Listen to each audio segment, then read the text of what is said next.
এখানে সম্রাট বাবরের ইতিহাসকে মুছে দেওয়া, মুসলমানদের যে ভারত কেন্দ্রিক ইতিহাস সেই ইতিহাসকে মুছে দেওয়ার চক্রান্তটা আজকে আমাদের দেশে শেখুল হাদিস আল্লামা আজিজুল হক রহমতুল্লাহ আলাইহিকে জঙ্গি হিসাবে কোন একটা চ্যানেলের মধ্যে দাবি করা হয়েছিল। টার্গেট হলো এক শেখুল হাদিসকে জঙ্গি বানাতে পারলে, তথাকথিত জঙ্গি বানাতে পারলে লাখো শেখুল হাদিসকে ফাঁসি দেওয়া যাবে। এই জন্য বেঈমানরা চক্রান্ত করেছিল। আলহামদুলিল্লাহ তাওহীদি জনতা জাগ্রত হওয়ার পর, ওলামায়ে কেরাম জাগ্রত হওয়ার পর তারা সেখান থেকে পিছপা হয়েছে। কিন্তু মনে রাখবেন, এক শেখুল হাদিসকে সন্ত্রাসী হিসেবে আখ্যা দিয়ে তারা পিছু হয়েছে ঠিক, কিন্তু এখান থেকে তারা পিছু হটবে না। আগামী দিনে কোনো না কোনো আলেমকে সন্ত্রাসী আখ্যা দিবে, জঙ্গি আখ্যা দিবে, অন্য কিছু আখ্যা দিয়ে গ্রেফতার করার চেষ্টা করবে। তাই এখন থেকে আমাদের সচেতন হওয়া লাগবে।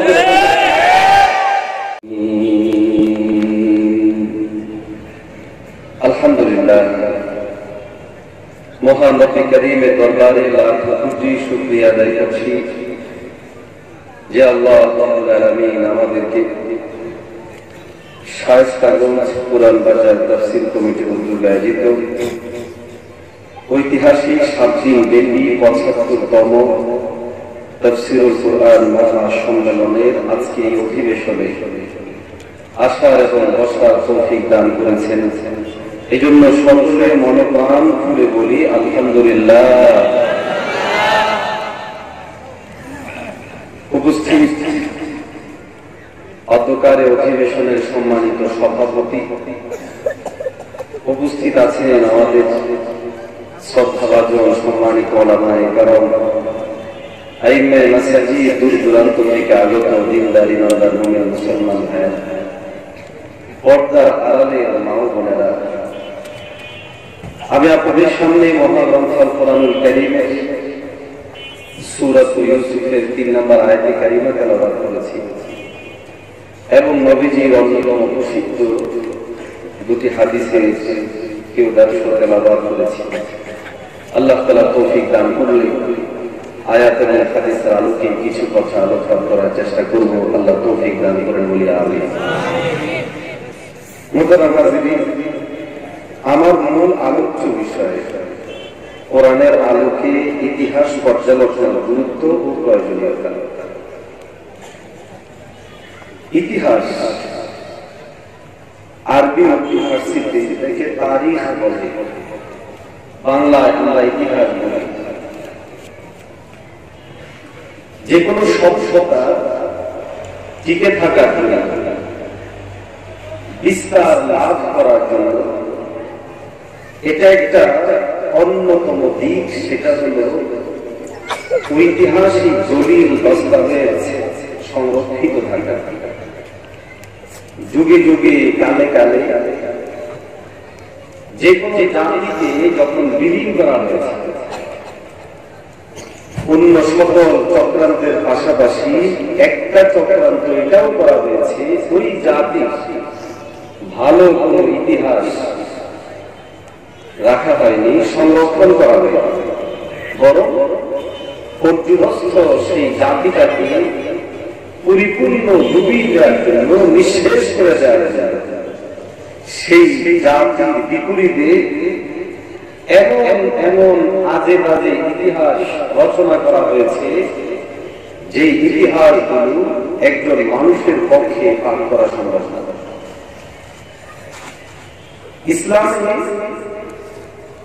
ইতিহাস সংরক্ষণ, ইতিহাস পাঠ এবং ইতিহাস সম্পর্কে আমাদের সচেতনতা, গবেষণার গুরুত্বও অনেক।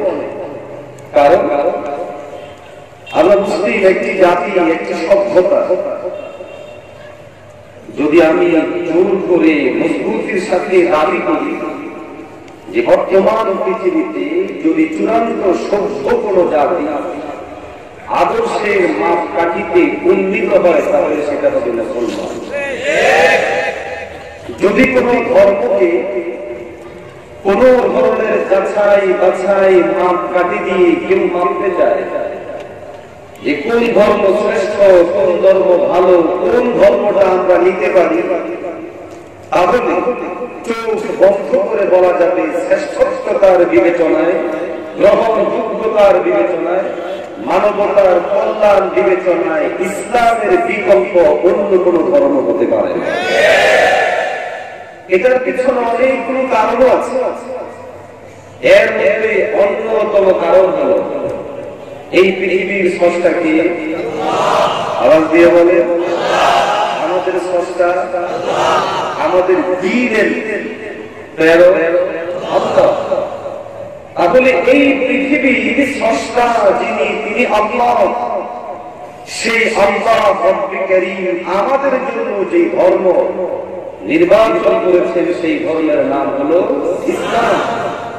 সুতরাং রব্বুল কারীমের শান অনুযায়ী চোখ বন্ধ করে যে কোনো সত্যান্বেষী মানুষ চাইলেই ইসলামকে এই কথা বলতে পারে যে এটা একটা সভ্য ধর্ম।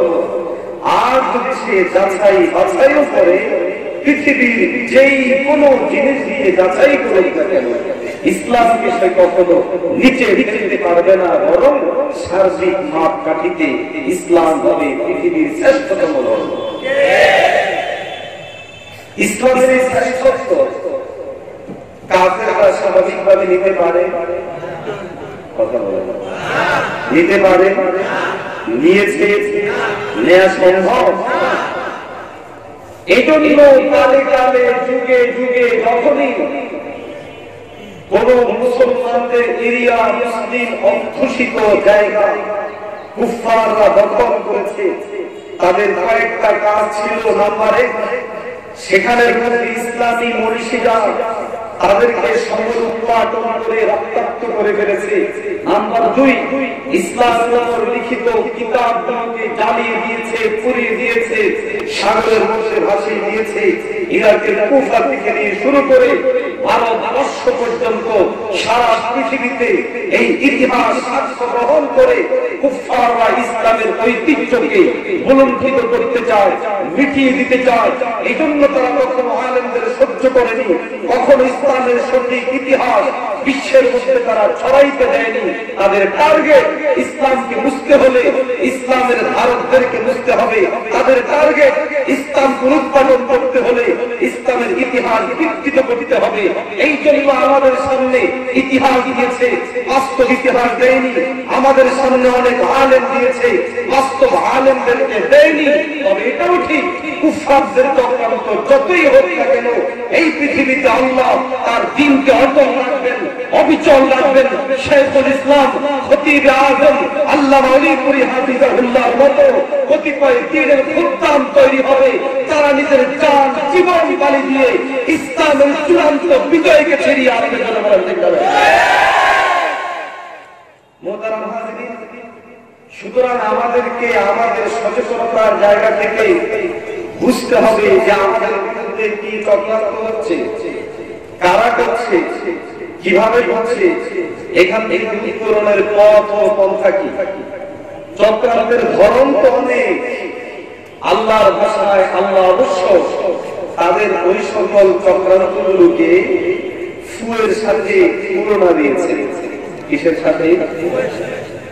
দলিল সূরা সাদ 28 পারায় আয়াত নম্বর হলো 8। আল্লাহ তাআলা বলেন, قال الله تبارك وتعالى يريدون ليطفئوا نور الله بأفواههم والله متم نوره ولو كره الكافرون। আল্লাহ ভাষায় আল্লাহ বলে ইউরিদুন, তারা চায়, তারা কারণ আল কুফরু মিল্লাতুন ওয়াহিদা, সারা পৃথিবীর সমস্ত কুফফাররা এক জায়গায়, বিভিন্ন জায়গায় ভিন্নতা থাকতে পারে ধর্মে, জাতে, ধর্মে, কিন্তু একটা জায়গায় একমত। সেটা হলো তারা মিল্লাতে মুসলিমাকে মিটিয়ে দেওয়ার ব্যাপারে তারা একমত। এই জন্য যদি অতীত ইতিহাস পর্যালোচনা করা হয় তাহলে দেখা যাবে এদের পারস্পরিক অনেক বিরোধ ছিল। কিন্তু যখনই মধ্যে মোকাবেলে বিপরীতে মুসলমানরা এসেছে, তখন তারা এক হয়ে মুসলমানদেরকে কচুকাটা করেছে। খুব দূরে যাওয়া দরকার নেই। আপনাদের নিশ্চয়ই জানা আছে যে মায়ানমারের সাথে আর ইন্ডিয়া সম্পর্কটা কিন্তু খুব বেশি ভালো নয়, ঠিক না? কিন্তু রোহিঙ্গা মুসলমানদেরকে যখন নিপীড়ন করা হলো, তাদেরকে যখন তাদের মাতৃভূমি থেকে সমল উৎপাদনের লক্ষ্যে নাসির আলম ব্যাপকভাবে হত্যাযজ্ঞ চালানো হলো, সেই সময় তিনি ইন্ডিয়া বারবার রাশি দিয়ে দাঁড়িয়েছে। এটা তারা প্রমাণ বহন করে যে কুফফার রাশি এক এবং অভিন্ন। কখনো কখনো চীন, জাপান, রাশিয়া ব্যক্তিগত জীবনে তারা এক একজনের চূড়ান্ত শত্রু, কিন্তু যখন আফগানিস্তানে সাধারণ মুসলমানদের উপর আক্রমণ হলো, তখন কিন্তু ঠিকই ভোটাভুটিতে একজন আরেকজনের পক্ষাবলম্বন করেছে। এই জন্য এখানে কারা ইচ্ছা করে উত্তর সহজ আমরা বলতে পারি, সারা দুনিয়ার কুফফাররা জাত ভিন্ন, বর্ণ ভিন্ন, ধর্ম ভিন্ন হতে পারে, কিন্তু যারা ঈমান ওয়ালা না তারা এক এবং অভিন্ন। তাদের টার্গেট কি? আল্লাহর ভাষায় আল্লাহ বলেছেন লিইউযহিরু নূরাল্লাহি বিআফওয়াহিহিম। এদের টার্গেট হলো তারা চায় কি করবে? লিইউযহিরু নূরাল্লাহি বিআফওয়াহিহিম। তাদের ফুৎকার দ্বারা আল্লাহর নূরকে, এখন এই নূর থেকে মাকসাদ কি? কোন কোন মুফাসসির বলেছেন দ্বীন ইসলাম, কোন কোন মুফাসসির বলেছেন নূরুল কুরআন, এভাবে বিভিন্ন তাফসীর আছে। যাই আছে, সারমর্ম হলো ইসলাম, দ্বীন, মুসলমান এবং আল্লাহ যে আলোকে প্রজ্বলিত করেছেন সেই আলোকে কুফফাররা মিটিয়ে দিতে চায়। এখন এই মিটিয়ে দেওয়ার ক্ষেত্রে তারা তাদের প্রক্রিয়ায় চূড়ান্ত অগ্রসর। আফওয়া ফুৎকার দিয়ে, এখন এই ফুৎকারের বিভিন্ন রূপ আছে, কিছু প্রকাশ্য, কিছু অপ্রকাশ্য, কিছু ডাইরেক্ট, কিছু ইনডাইরেক্ট, কিছু ডাইরেক্টলি কাফেররা, আবার কিছু আমাদের মাঝে সৃষ্ট ভ্রান্ত মতবাদীরা। টোটাল সমস্তগুলোর টার্গেট একটাই, সেটা হলো ইসলামটাকে মিটিয়ে দাও। তবে আমরাও ইয়াকিন রাখি, মজবুত রাখি, আমাদের সাথে একজন আছেন, তিনি হচ্ছেন আল্লাহ। আরো বলেন কে? এই ঘোষণা, এই সান্ত্বনা আল্লাহ এই আয়াতের শেষ অংশে দিয়েছেন। আল্লাহ বলেন ওয়াল্লাহু মুতিম্মু নূরিহি ওয়ালাউ কারিহাল কাফিরুন।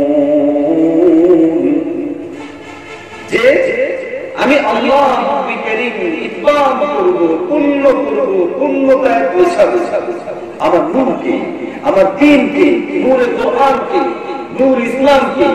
কাফেররা হয়তো সেটা পছন্দ করবে না, খারাপ লাগবে, সহ্য করতে পারবে না, এরপরেও সেটাকে ওই পর্যন্ত পৌঁছাবেন কে? আওয়াজ দিয়ে বলে।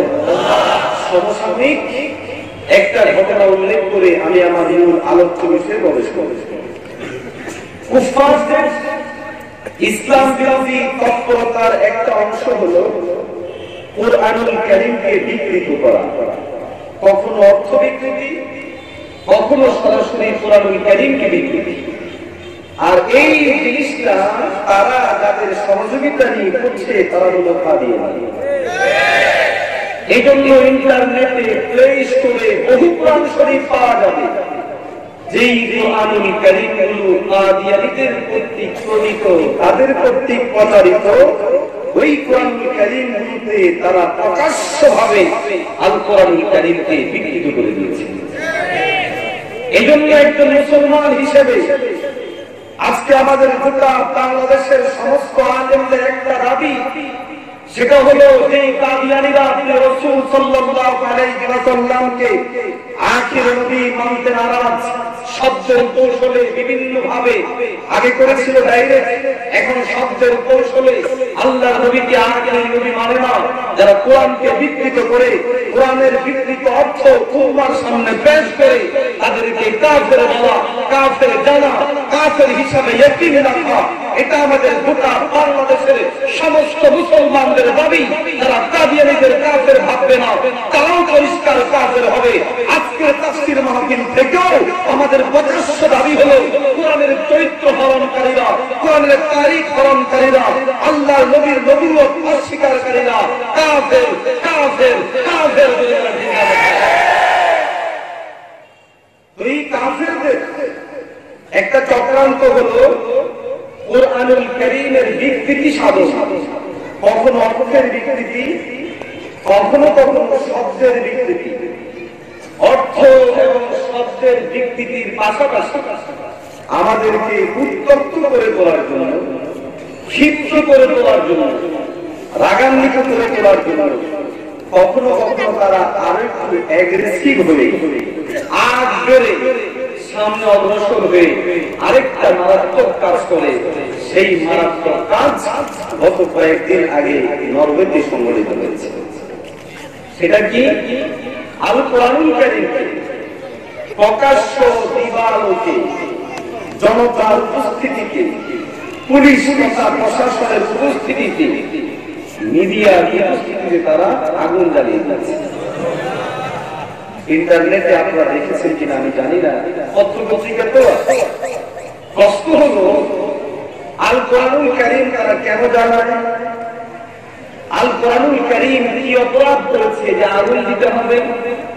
আল কোরআনুল কারীমে এমন কোন সমস্যা, যেই সমস্যাটার কারণে তারা এই কোরআনের প্রতি এত ক্ষিপ্ত, এত রাগান্বিত, এত হিংস্র? উত্তর হলো শিক্ষা ব্যবস্থা পরিবর্তনের মাধ্যমে কুফফাররা মুসলমানদের একটা বিশাল অংশের মস্তিষ্ক বিকৃতি করতে পেরেছে, কিন্তু আল কোরআনুল কারীমটা এখনো পর্যন্ত অবিকৃত থাকার কারণে, আল কোরআনুল কারীম এখনো পর্যন্ত আমাদের হাতে থাকার কারণে মুসলমানদের বিশাল অংশকে এখনো তারা শেষ করতে পারে না। এই জন্য মাঝে মধ্যে আগুনে জ্বালিয়ে তারা এরকম চক্রান্ত করতে চায়।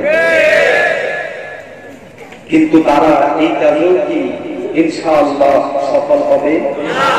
আবার দিয়ে বলেন, যেখানের মধ্যে সব ধরনের নিরাপত্তা ব্যবস্থা ছিল, পুলিশের ছিল, তাদের জানা মতে সবগুলো তাদের সেই জায়গার মধ্যেও আল্লাহর এক মধ্যে মুমিন দাঁড়িয়ে প্রকাশ্যে লাথি মেরে ওই বেঈমানকে জানান দিয়েছে, কোরআনের উপর যদি কোনো হাত দাও তোমরা ছাড় পাবে না।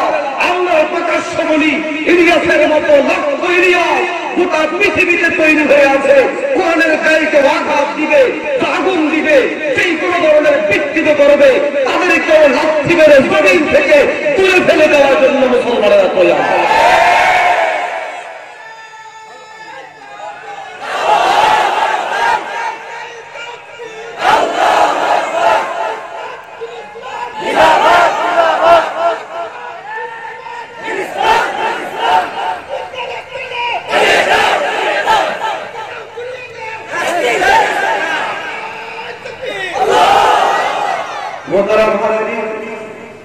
নরওয়ের সেই ঘটনায় কুফফারদের টার্গেট ছিল আল্লাহর কোরআনের নূরকে নিভাইয়া দিতে, ঠিক না? আবার দিয়ে কিন্তু আল্লাহ রব্বুল কারীম এর বিপরীতে এই কোরআনের নূর শুধু নরওয়ে নয়, গোটা গোটা ইউরোপের মধ্যে ছড়িয়ে দিয়েছে। আল্লাহর আকবার দিয়ে এটাই আয়াতে কারিমার বাস্তব নমুনা। আল্লাহ বলেন, يريدون ليطفئوا نور الله بأفواههم والله متم نوره ولو كره الكافرون। আল্লাহ বলে সুন্দর, তারা নরওয়ের মধ্যে আগুন দিয়েছে, টার্গেট যে কোরআনুল কারীমকে জ্বালিয়ে দিলে মুসলমানরা শেষ হয়ে যাবে।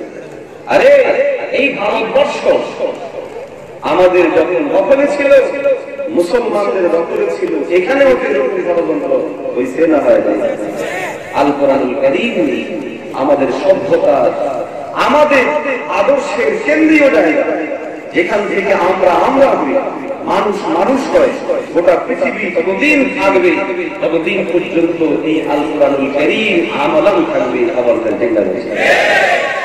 এখন কোরআনের আলোকে ইতিহাস চর্চা, মাঝখানের এই ভূমিকাটুকু শুধু আমি এই জন্য দিলাম যে হাজার রকমের চক্রান্ত আছে না, টার্গেট আল কোরআনুল কারীমকে মুছে দেওয়া, ইসলামী সভ্যতাকে শেষ করে দেওয়া। কিন্তু ইনশাআল্লাহ সুন্নাহ ইনশাআল্লাহ পারবে না, পারবে না। আল্লাহ মুহাফাজা করবেন আমার মাধ্যমে অথবা আপনার। ইমাম শাফিঈ রাহমাতুল্লাহি আলাইহি তারিখের ব্যাপারে স্পষ্ট লিখেছেন যে আত-তারিখ, তাআল্লুম তারিখের বিধান হলো ফরজ আলাল কিফায়া। যেমনি ভাবে সিরাতুল আম্বিয়া, সিরাতুল নবী, এই সমস্ত বিষয়ক ইলমের তাআল্লুম আমাদের উপর ফরজ আলাল কিফায়া, তাআল্লুম তারিখ সেটাও আল ফরজ আলাল কিফায়া, ফরজ কিফায়া করতে। আজকে সারা পৃথিবীতে গোটা কুফফার শ্রেণী চক্রান্তের বড় একটা অংশ যে মুসলিম সভ্যতা, মুসলিম চেতনা এবং আল্লাহর একত্ববাদের বিশ্বাসটাকে লোক সমাজের সাথে কিভাবে সাংঘর্ষিক করে তোলা যায়, এই জন্য তারা বিভিন্ন গবেষণা করে, বিভিন্ন ভাবনা করে। নিকটেও এই গত কয়েক মাস আগে আপনারা জানেন আমাদের বাংলাদেশের শিক্ষা ব্যবস্থায় বিবর্তনবাদকে ঢোকানো হয়েছে। নাউজুবিল্লাহ বলবেন না? এই বিবর্তনবাদ এটা টার্গেট হলো কোরআনে হাকিমের যত গুরুত্বপূর্ণ সৃষ্টি সম্পর্কে বস্তুগুলো আছে, যেখানে স্পষ্ট ঘোষণা দেয়া আছে আল্লাহই স্রষ্টা, গোটা জগৎ মহাজগতে সেই চিন্তা, সেই ভাবনা, সেই ইতিকাদ, সেই ঈমান থেকে আমাদেরকে বের করে আনার জন্য আমাদের যে ঐতিহাসিক একটা চিন্তা, সেই চিন্তাটাকে পরিবর্তন করার লক্ষ্যে মূলত এই বিবর্তনবাদকে প্রবেশ করা হয়েছে। স্রষ্টাকে কথা বলেন আল্লাহ। যেমন আল্লাহ বলেন হুয়াল্লাযী খালাকা লাকুম মা ফিল আরদি জামিআ, সমস্ত জিনিসের স্রষ্টা কথা বলেন আল্লাহ। হুয়াল্লাযী খালাকা লাকুম মা ফিল আরদি জামিআ, আগে একটু আমি বলছি মানুষ সৃষ্টি সম্পর্কে যেহেতু বিবর্তনবাদ এটা শুধুমাত্র মানুষের বেলায় না, তাদের বিবর্তনবাদের টোটাল চিন্তাটাই হলো পুরা জগৎ নিয়ে, যে টোটাল জগৎটাই বিবর্তন হয়ে কখনো এটা হয়, কখনো ওইটা হয়। এখন এই যে একটা সংযুক্তি, এটা ইতিহাসের একটা পাঠ। ইসলামী ইতিহাসের দাবি হলো স্রষ্টা হিসেবে যিনি দাবি করতে পারেন তিনি হচ্ছেন আল্লাহ।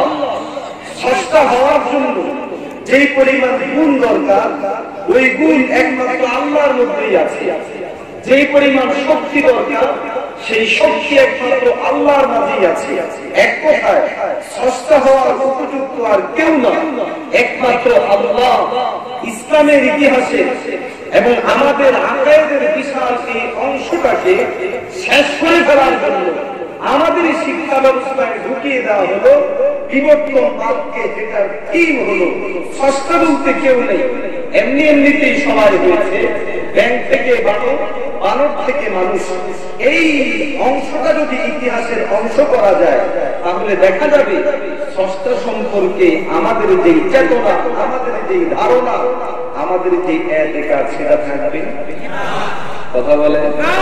তাহলে ইসলামী ইতিহাসের এই বিশাল অংশ, যেটা আমাদের আকায়েদের প্রথম পাঠ, আল্লাহ তাআলা আয়াতে কারিমার জায়গায় যেমন আর-রহমান আল্লামাল কুরআন খলাকাল ইনসান আল্লামাহুল বায়ান। রব্বে কারীম তার পরিচয় দিয়ে বলে আর-রহমান, রহমান বলেন কে? আল্লামাল কুরআন, রহমান বলেন আল্লাহ, যিনি কোরআনুল কারীমকে তালিম দিয়েছেন। 3 নম্বর আয়াতের মধ্যে আল্লাহ বলে খালাকাল ইনসান, মানুষ বানাইছেন কে? আমি মুসলমান ভাইরা, রব্বে কারীমের আয়াতে কারিমা থেকে স্পষ্ট বুঝায় দিলেন মানুষের স্রষ্টা হচ্ছে আমি আল্লাহ।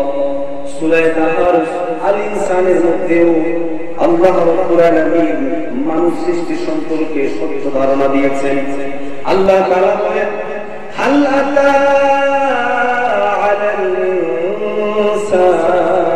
ইনসান হিনুম মিনাদ দাহরি লাম ইয়াকুন শাইআন মাযকুরা ইন্না খালাকনাল ইনসানা মিন নুতফা। আমাদের সূরা তাহরের মধ্যে বলেন মানুষের উপর এমন একটা সময় অতিক্রান্ত হয়েছে যখন সে উল্লেখ করার মতো কিছুই ছিল না। এরপরের আয়াতে আল্লাহ আরো সুন্দর করে বলে এই মানুষদেরকে আমি আল্লাহ বানাইছি নুতফা থেকে। আল্লাহ সূরা আল-ইনসানে শুরু সৃষ্টির কথা, সূরা আল-তাহরে আল-ইনসানে সেখানের মধ্যে আছে নুতফা থেকে সৃষ্টির কথা। নুতফা কোন জায়গা থেকে এলো সেই বিষয় আল্লাহ রব্বে কারীম উল্লেখ করেছেন। ফালইয়ানজুরিল ইনসানু মিম্মা খুলিকা মিম্মা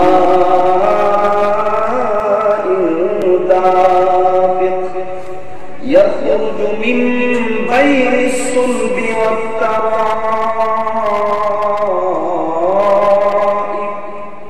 আল্লাহ বলে হে মানুষ, আমি তোমাদেরকে বানাইলাম, তোমাদেরকে সৃষ্টি করলাম, কোন জায়গা থেকে করলাম ভাবো, চিন্তা করো, ফিকির করো, দেখো। আল্লাহ বলে আমি মানুষ বানিয়েছি, কোন জায়গা থেকে বানিয়েছি? আল্লাহ বলে বিশেষ একটা উঠিত পানি থেকে বানিয়েছি। সেই পানিটা কোন জায়গা থেকে আসে? মানুষের মেরুদণ্ড এবং মানুষের স্তনের মাঝামাঝি জায়গা থেকে আসে। এই পানিটার নাম হলো নুতফা।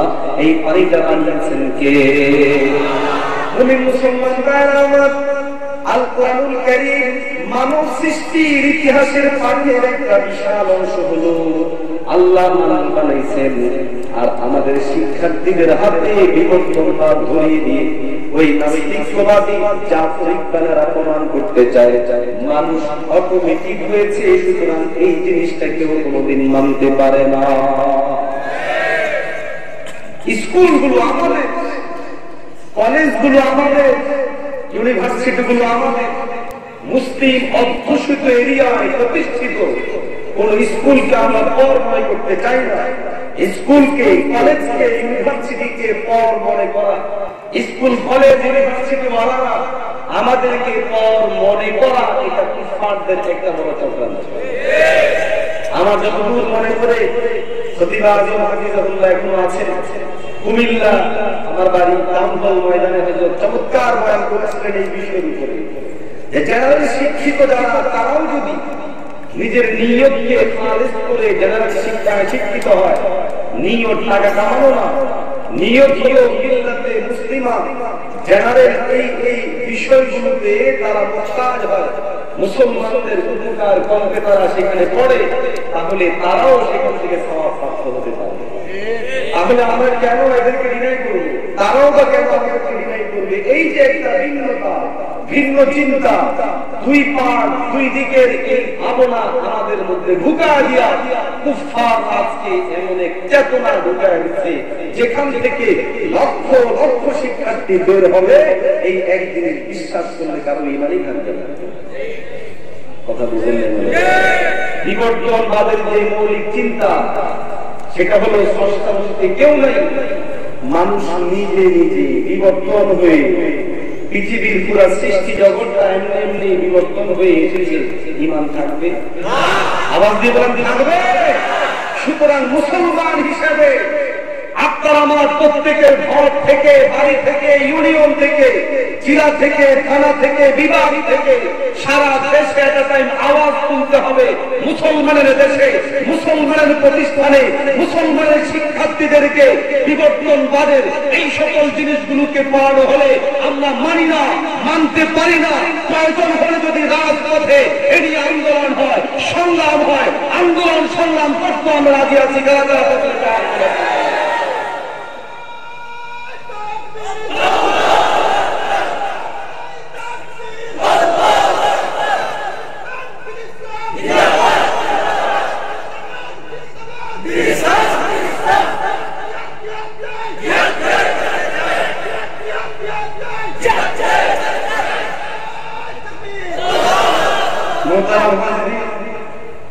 আমাদের বিভিন্ন দিনই মেহনত আছে, দিনই ফিকির আছে, দিনই কাজ আছে।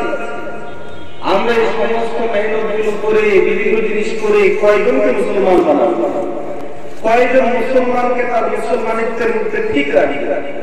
যখন একই বছরে, এই বছর প্রায় 20 লাখের উপর শিক্ষার্থী পরীক্ষা দিতে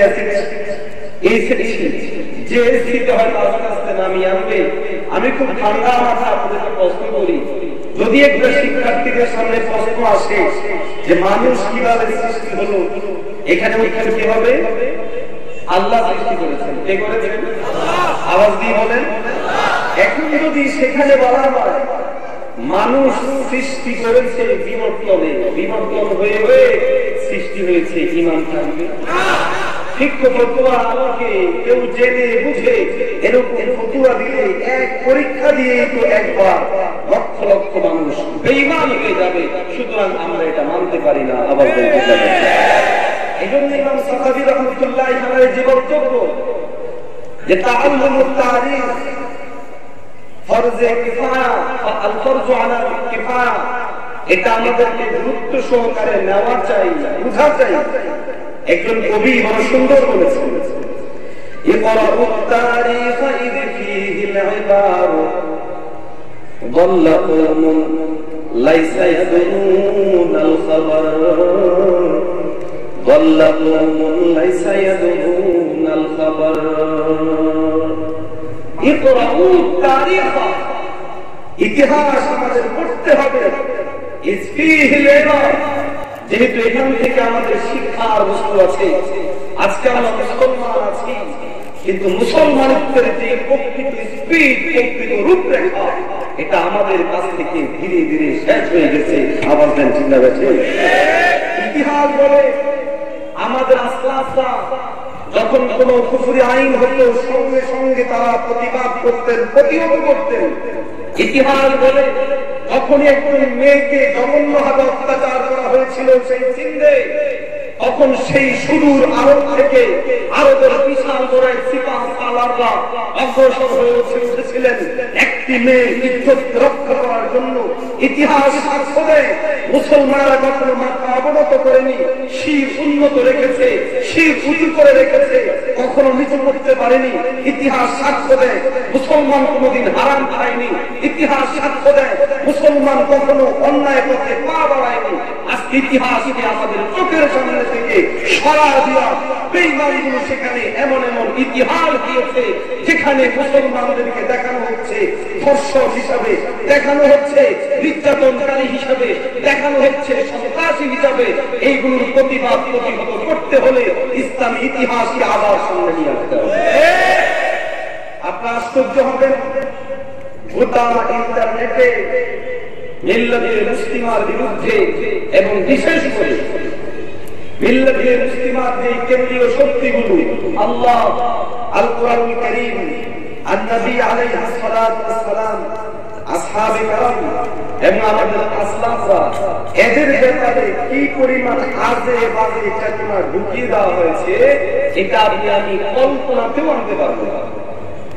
আমি শুধু আপনাদের সামনে ইন্টারনেটের একটা গুরুত্বপূর্ণ সাইট, যেটাকে মুক্তমানা সাইট বলা হয়, ওই মুক্তমনা সাইডে রাসূলুল্লাহ সাল্লাল্লাহু আলাইহি ওয়াসাল্লাম সম্পর্কে যে সকল আজে বাজে চিন্তা ভাবনা তুলে ধরা হয়েছে, এর মধ্যে অল্প কয়েকটা তুলে ধরছি জাস্ট অনুভব করার জন্য যে কোরআন সুন্নাহর বিকৃতি সাধন করে তারা কিভাবে মানুষদের ব্রেন ওয়াশ করছে। যেমন ধরেন, অনেকগুলো প্রশ্ন করেছে, 15 নম্বর প্রশ্নের শাখা প্রশ্ন, আমাদের নবী গুনার কিছু নাকি গুণাগুণ ছিল, এর মধ্যে একটা হলো শত্রুতা করা। নাউজুবিল্লাহ, নাউজুবিল্লাহ, ঘুষ দেওয়া, নাউজুবিল্লাহ, শিশু নির্যাতন করা, নাউজুবিল্লাহ। এভাবে আর করতে পারছি না। প্রত্যেকটার সাথে আবার রেফারেন্স দেওয়া আছে সহিহ বুখারী, নাউজুবিল্লাহ, আবু দাউদ, এমনকি আল কোরআনুল কারীমের রেফারেন্সও প্রত্যেকটার সাথে দেওয়া আছে। আপনার আশ্চর্য হবে, এখানে যে রেফারেন্স দেওয়া আছে, এই রেফারেন্স গুলো আপনার আমার কাছে থাকা সহিহ বুখারীর সাথে মিলবে না, কারণ এখানে বিকৃতি নাই, এখানে যথাযথভাবে আছে। আপনার আমার কাছে যে আল কোরআন আছে, সেই আল কোরআনের সাথে মিলবে না, কারণ এখানের মধ্যে যে আল কোরআন আছে সেটা বিকৃত না, অবিকৃত, এজন্য মিলে না। কিন্তু আশ্চর্য বিষয় হলো, তাদের পক্ষ থেকে বুখারী লেখা হয়েছে, কোরআনুল কারীমকে লেখা হয়েছে, এমনকি সেগুলোর ব্যাখ্যা বিশ্লেষণ বের করে কুফফাররা আমার কোরআনুল কারীম নিয়ে নবীর উপর চক্রান্ত করতে পারে, আমি একজন মুসলমান হিসেবে মানতে পারি না। তাদের প্রতিবাদ করা, প্রতিহত করা আমি আমার ঈমানি দায়িত্ব মনে করে ফেলব। এটা আমি আমার ঈমানি দায়িত্ব মনে করি, বরং করতেই হবে। আশ্চর্য হবে না এখানে পড়লে আর তাদের রেফার করা, আর এটা যে তারা একদিনে করেছে এরকম না। ঢাকা ইউনিভার্সিটির শত শত ছাত্ররা আজকে এই এক জিনিস করে করে বিভ্রান্ত হচ্ছে। আমি এটা বুঝ পেয়েছি ঢাকা ইউনিভার্সিটির ছাত্রের মাধ্যমে। আমার কাছে এসে বলে, হুজুর ইসলাম সম্পর্কে এমন এমন আজে বাজে প্রশ্ন আপনারা উত্তর দেন না কেন? আমি বললাম, কোথায় আজে বাজে প্রশ্ন? দেখি যে প্রত্যেকটা প্রশ্নের সাথে আল কোরআনুল কারীমের রেফারেন্স, প্রত্যেকটা মানে আজে বাজে কথা। যেমন কথার কথা, নাউজুবিল্লাহ, আল্লাহর নবী ধর্ষণ করতেন, নাউজুবিল্লাহ, এটা কোন বেঈমান বিশ্বাস করতে পারবে না? আওয়াজ দিয়ে বলেন না। কিন্তু রেফারেন্স দেখেন, সহিহ বুখারী প্রথম খণ্ড, সূরা আত-তাকবীর, ভলিউম 9, বুখারীর রেফারেন্স, এমনকি কোরআনের রেফারেন্স। দুইটা রেফারেন্স যদি একটু স্মরণ করা মুসলমান পায়, আর এইভাবে যদি কোনো তারা প্রশ্নগুলোকে দেখে, তখন তার মধ্যে সংশয় তৈরি হবে কিনা? আওয়াজ দিয়ে বলেন, সন্দেহ তৈরি হবে কিনা? আমার প্রশ্ন হলো, যে সকল কুলাঙ্গারেরা কোরআনকে বিকৃত করে, হাদিসকে বিকৃত করে, ইসলামকে বিকৃত করে বিশ্বের সামনে তুলে ধরতে চায়, একজন মুসলমান হিসেবে বাংলার ভূখণ্ডে তাদের অস্তিত্ব আমরা মানতে পারি না, সহ্য করতে পারি না।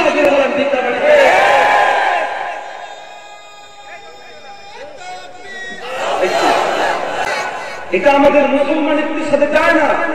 আমাদের এখন করণীয় কি? আমাদের করণীয় হলো, আমাদের শ্রদ্ধা ভাজনরা তারা তাদের মতো করে ইসলামের সম্পূর্ণ খেদমত করে গেছে। বাংলাদেশে যদি আমরা দাবি করি যে খতিব আজম আল্লামা নূরুল ইসলাম ওলিপুরি হাফিজাহুল্লাহ এদেশের ঘরে ঘরে ঘরে ঘরে বাড়িতে বাড়িতে গিয়ে মানুষকে কোরআনুল কারীমের গান শুনিয়ে এসেছেন, কোরআনুল কারীমের শ্বাস আস্বাদন করেছেন, তাহলে সেই জিনিসটা ভুল হবে না। ওনারা ওনাদের খেদমতের জায়গায় চূড়ান্ত খেদমত করে গেছে।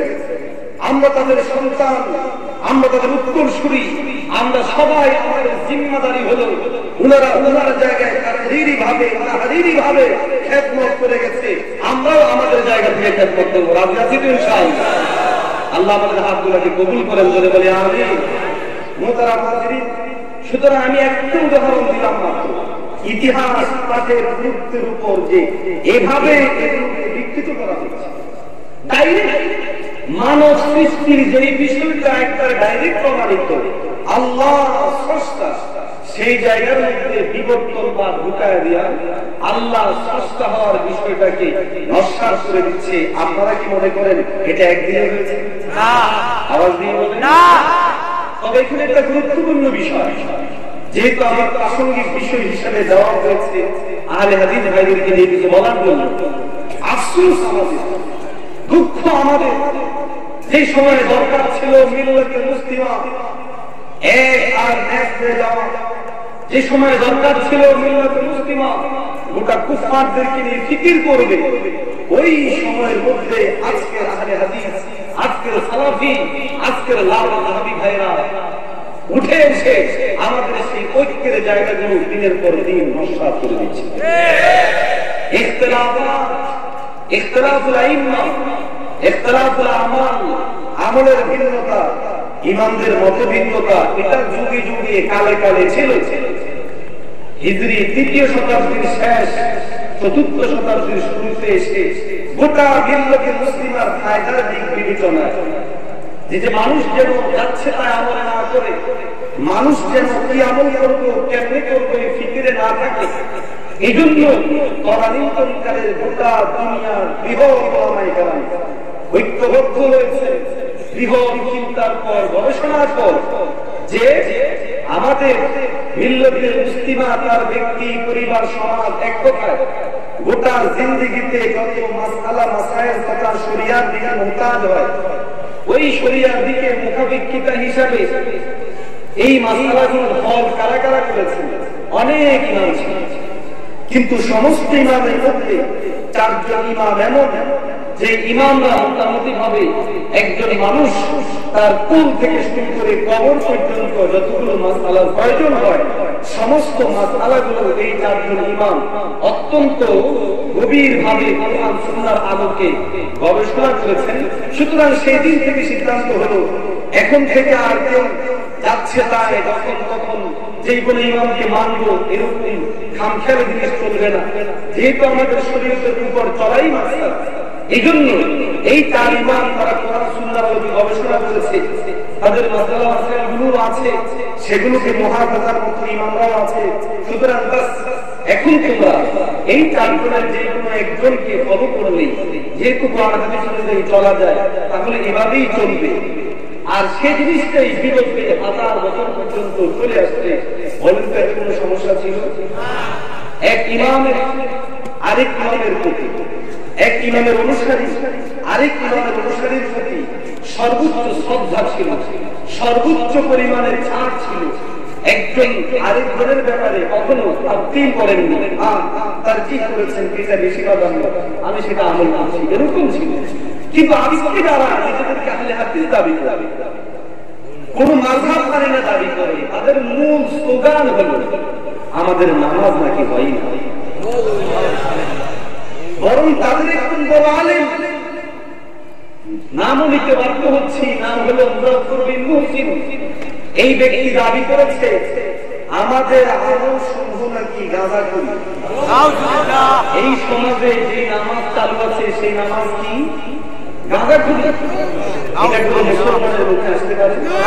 আরে মতভিন্নতা হলো উত্তর অনুত্তর নিয়ে, দুই একটা মাসালা উজুর আদম উজুর নিয়ে, এরকম জায়গায় যারা গাঁজাখুরি শব্দ বলতে পারে, আমি এই সকল লোকদের কথায় বিভ্রান্ত হয়ে যারা আহলে হাদিস হয় তাদের সুস্থ মস্তিষ্কের কাছে বলবো, প্রিয় বন্ধু, গাঁজাখোর শব্দকে যে কোনো আমলের সাথে প্রয়োগ করতে পারে, তুমি তা অনুসরণ করবে কি করবে না, এখন থেকে তোমার ভাবা উচিত। এখন থেকেই ভাবা উচিত। যারা তাকলিদ করলে আমাদেরকে হত্যার কথা বলতে পারে, অথচ তাকলিদ কেন করা হচ্ছে? ইতিহাস পড়লে এটা অনেক আসান হয়ে যায়, সহজ হয়ে যায়।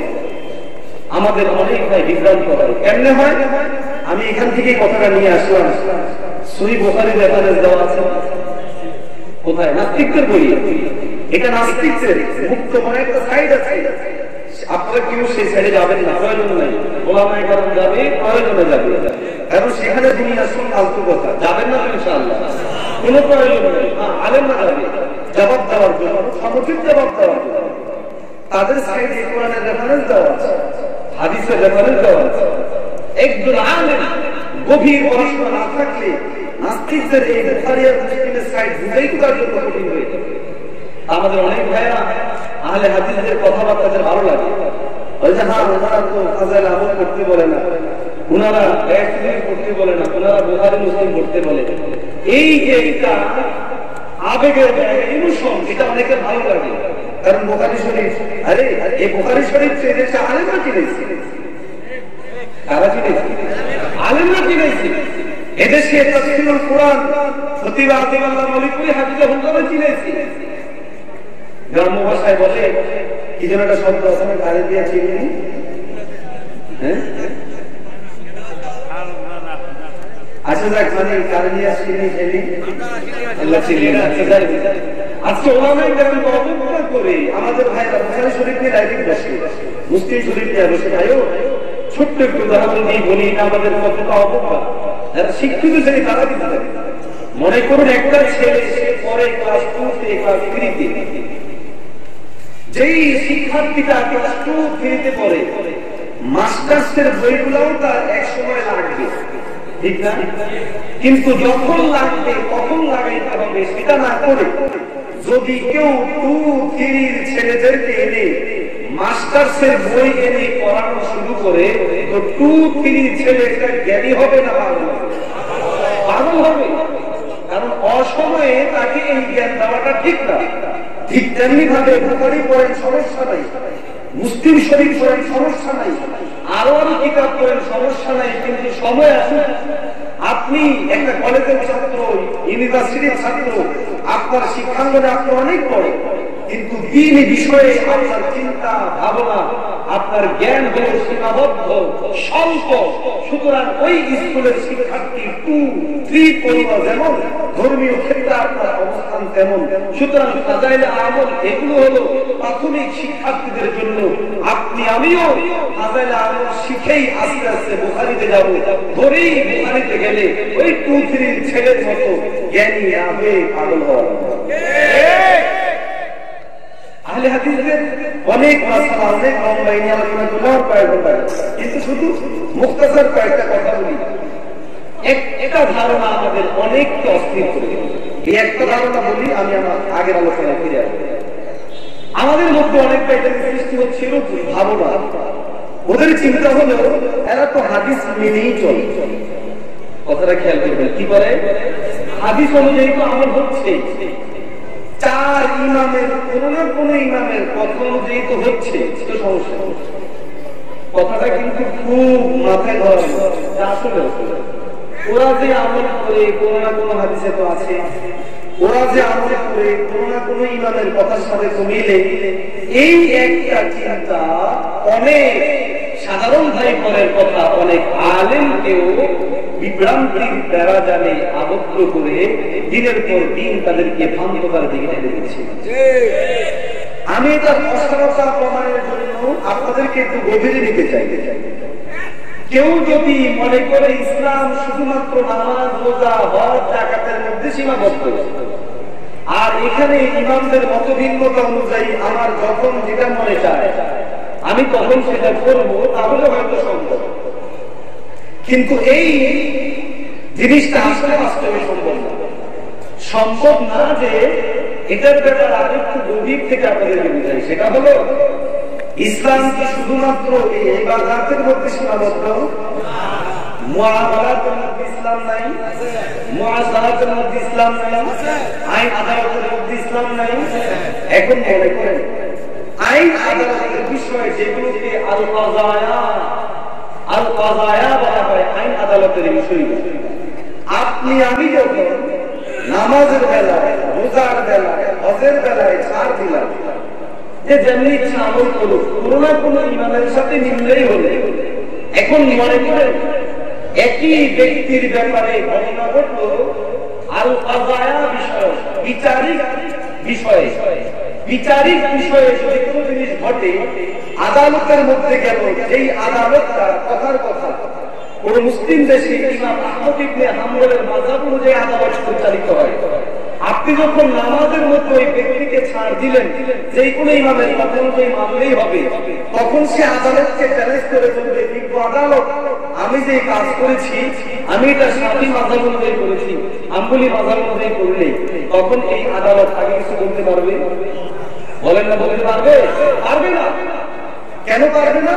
আপনি নামাজের বেলায় যখন ছাড় দিলেন কোন ইমামের সাথে মিললেই হলো, কোন হাদিসের সাথে মিললেই হলো, আপনাকে কখন আল কাযায়া বিচারিক জায়গার মধ্যেও তাকে এই পরিমাণ ছাড় দিতে হবে। আর এই ছাড় দিলে তখন ইসলামটা একটা খেল তামাশার বিষয় হয়ে যাবে। আবার আরেকটা কথা বলে আমি আলোচনা এগিয়ে যাচ্ছি, সেটা হলো আমাদের আহলে হাদিস বন্ধুদের সবচেয়ে বড় চক্রান্তের একটা কৌশল, সেটা হলো আমি এবার বাইতুল্লাহ হজে গিয়েও দেখেছি, সেখানে কিছু কিছু লোককে দায়িত্ব দেওয়া আছে বাংলা ভাষার হাজি সাহেবদেরকে তর্জমা করে বুঝায় দেওয়ার জন্য। সে যদি কোনো বিপদে পড়ে, তার যদি কোনো জিনিসের প্রয়োজন হয়, তখন তাকে তর্জমা করে দিবে। যেমন কথা কথা টয়লেট করে দিকে, অথবা সে ঠিকানা চেনে না, অথবা তার কোনো বিষয় দরকার, সেগুলো ফাতোয়া দেওয়ার জন্য আলাদা মুফতি আছে। এই লোকগুলো যাদেরকে মুতারজিম বানানো হয়েছে, মুতারজিম লোকগুলো কি করে আমাদের সরল বড় মুসলমানদেরকে বিভ্রান্ত করে। ওই বিভ্রান্তিগুলো কি মুখতালাফ ফি মাসালাগুলো বলে, আরবের মুখতালাফ ফি মাসালা বলে। যদি সৌদি আরবের সরকার জানতো তাহলে একটা কেউ চাকরিটা রাখতো না, সবগুলোকে বরখাস্ত করতো। কারণ সৌদি আরব রাষ্ট্রীয়ভাবে আহমদ ইবনে হাম্বল রাহমাতুল্লাহি আলাইহির মাসলাকের উপর চলে। এদের নিষেধ মুখতালাফ ফি মাসালা বলা। আমি সেটা কেমনে বুঝলাম?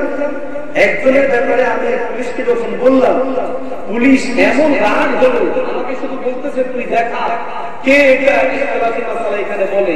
ইখতিলাফি মাসালা বলার জন্য তো মুফতিরা আছে, আলহামদুলিল্লাহ সেখানকার মুফতিরাও ফতোয়া দিতে আগে জিজ্ঞাসা করে শুনি কোন মাসলাকে। হানাফি বললে হানাফি অনুযায়ী দেয়, শাফি বললে শাফি অনুযায়ী দেয়, আমি নিজে সেটা ভাষা। কিন্তু এই কিছু লোক যারা নিজেদের মতবাদ প্রতিষ্ঠা করার জন্য, আহলে হাদিস মতবাদকে প্রতিষ্ঠা করার জন্য মক্কা মদিনাকে বিক্রি করে, মক্কা মদিনার অজুহাত বলে, তাদেরকে যদি আপনি আবার বলেন মক্কা মদিনার মতো করে 20 রাকাত তারাবি নামাজ পড়ো না কেন, তখন তাদের চেহারা কালো হয়ে যাবে। এরা কি করে? চক্রান্ত করে। কখনো কখনো সহিহ বুখারী শরীফের ঝামেলা তৈরি করে। কেমনে? সহিহ বুখারীতে অনেক মাসালা আছে যেগুলো তাদের সাথে মেলে না। এর মধ্যে অন্যতম একটা বিষয় হলো মুসাফার বিষয়। ইমাম বুখারী কয় হাতে মুসাফার পক্ষে কথা বলে? দুই হাতে। আর তারা এক হাতে।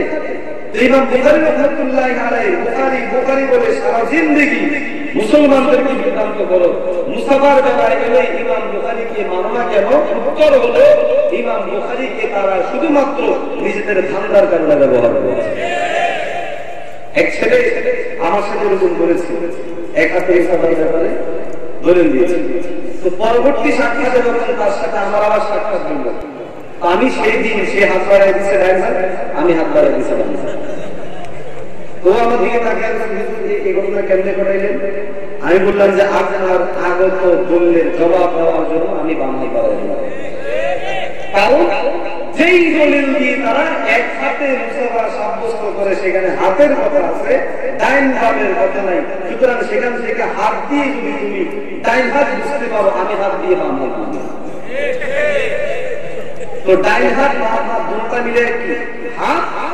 হাদিসের মধ্যে আছে আল্লাহর নবীর দুই হাতের মাঝখানে সাহাবীর হাত ছিল। বলেন তো আজকে যদি খতিব আযম রাদিয়াল্লাহু এসে আমার সাথে মুসাফা করে দুই হাতে, আমি এক হাত বাড়িয়ে দিব সম্ভব না? সম্ভব না। সেখানে আল্লাহর নবী সাহাবীকে দুই হাত বাড়িয়ে দিয়েছে, মুসাফা করেছে, আর সাহাবী এক হাতে মুসাফা করেছে। এটা তো পাগলেও বুঝতে না। তো এদের একটা চক্রান্ত হলো কি জানেন? ওরা করে কি বলেছে, এটা হলো ইমামদের, যেমন আমাদের হানাফি মাযহাব তাদের কথা ইমামদের কথা, আর আল্লাহর নবীর কথাই সাহাবায়ে কেরামদের কথাই। এখন আপনি কি কোনো মানুষের কথা মানবেন নাকি নবী সাহাবীর কথা মানবেন? তো স্বাভাবিকভাবে হাজী সাহেব পেরেশানে পড়ে যায়, আসলে আমি ব্যক্তির কথা কেন মানতে যাব? আমি তো নবী সাল্লাল্লাহু আলাইহি ওয়াসাল্লাম এবং সাহাবীর কথা মানব। এভাবেই তখন তারা বিভ্রান্তি হয়ে যায়। ঠিক কথা বুঝছেন না? বুঝেন না? হ্যাঁ, এভাবেই বিভ্রান্ত হয়। তো এই জন্য আমরা আমাদের ইন্টারনেট চ্যানেলগুলোতে কিছুদিন যাবত দলিল ভিত্তিক আলোচনা শিরোনাম বাস একবারে ভাষা সরল বড় মুসলমানদের বোঝানোর জন্য আমাদের প্রত্যেকটা আমলের দলিল এ পর্যন্ত বলে আমি 20-25টা ভিডিও দিয়েছিল দলিল ভিত্তিকের উপর, আর ওদের তারজিমের উপর প্রায় 300 উপরে ভিডিও আছে। আলহামদুলিল্লাহ এই পর্যন্ত তাদের কেউ প্রমাণ করতে পারেনি আমাদের আমলগুলো দুর্বল, আমাদের আমলগুলো মারজু, প্রমাণ করতে পারেনি। ইনশাআল্লাহ কিয়ামত পর্যন্ত পারবে। সুতরাং আমাদের ইমামের আমল মানে ইমান না, আল্লাহ রাসূল সাল্লাল্লাহু আলাইহি ওয়াসাল্লামের আমলগুলোই আমাদের ইমামগণ গবেষণা করে উম্মাহর জন্য স্বাভাবিকভাবে সুন্দর করে নিয়ে আসছেন। সুতরাং আহলে হাদিসদের প্রচারিত এই ধরনের বিভ্রান্তিতে আপনারা একটু বিভ্রান্ত হবেন না ইনশাআল্লাহ। আর আমরা কি আলোচনা করব? আপনারা তো এক বিশাল নিয়ামত পেয়েছেন, যার আমরা রুহানি ছাত্র। আমি নিজেও কুমিল্লায় দীর্ঘ সময় হুজুরের খেদমত করেছি, যতবার হুজুর যেতে হুজুরের খেদমত করতাম।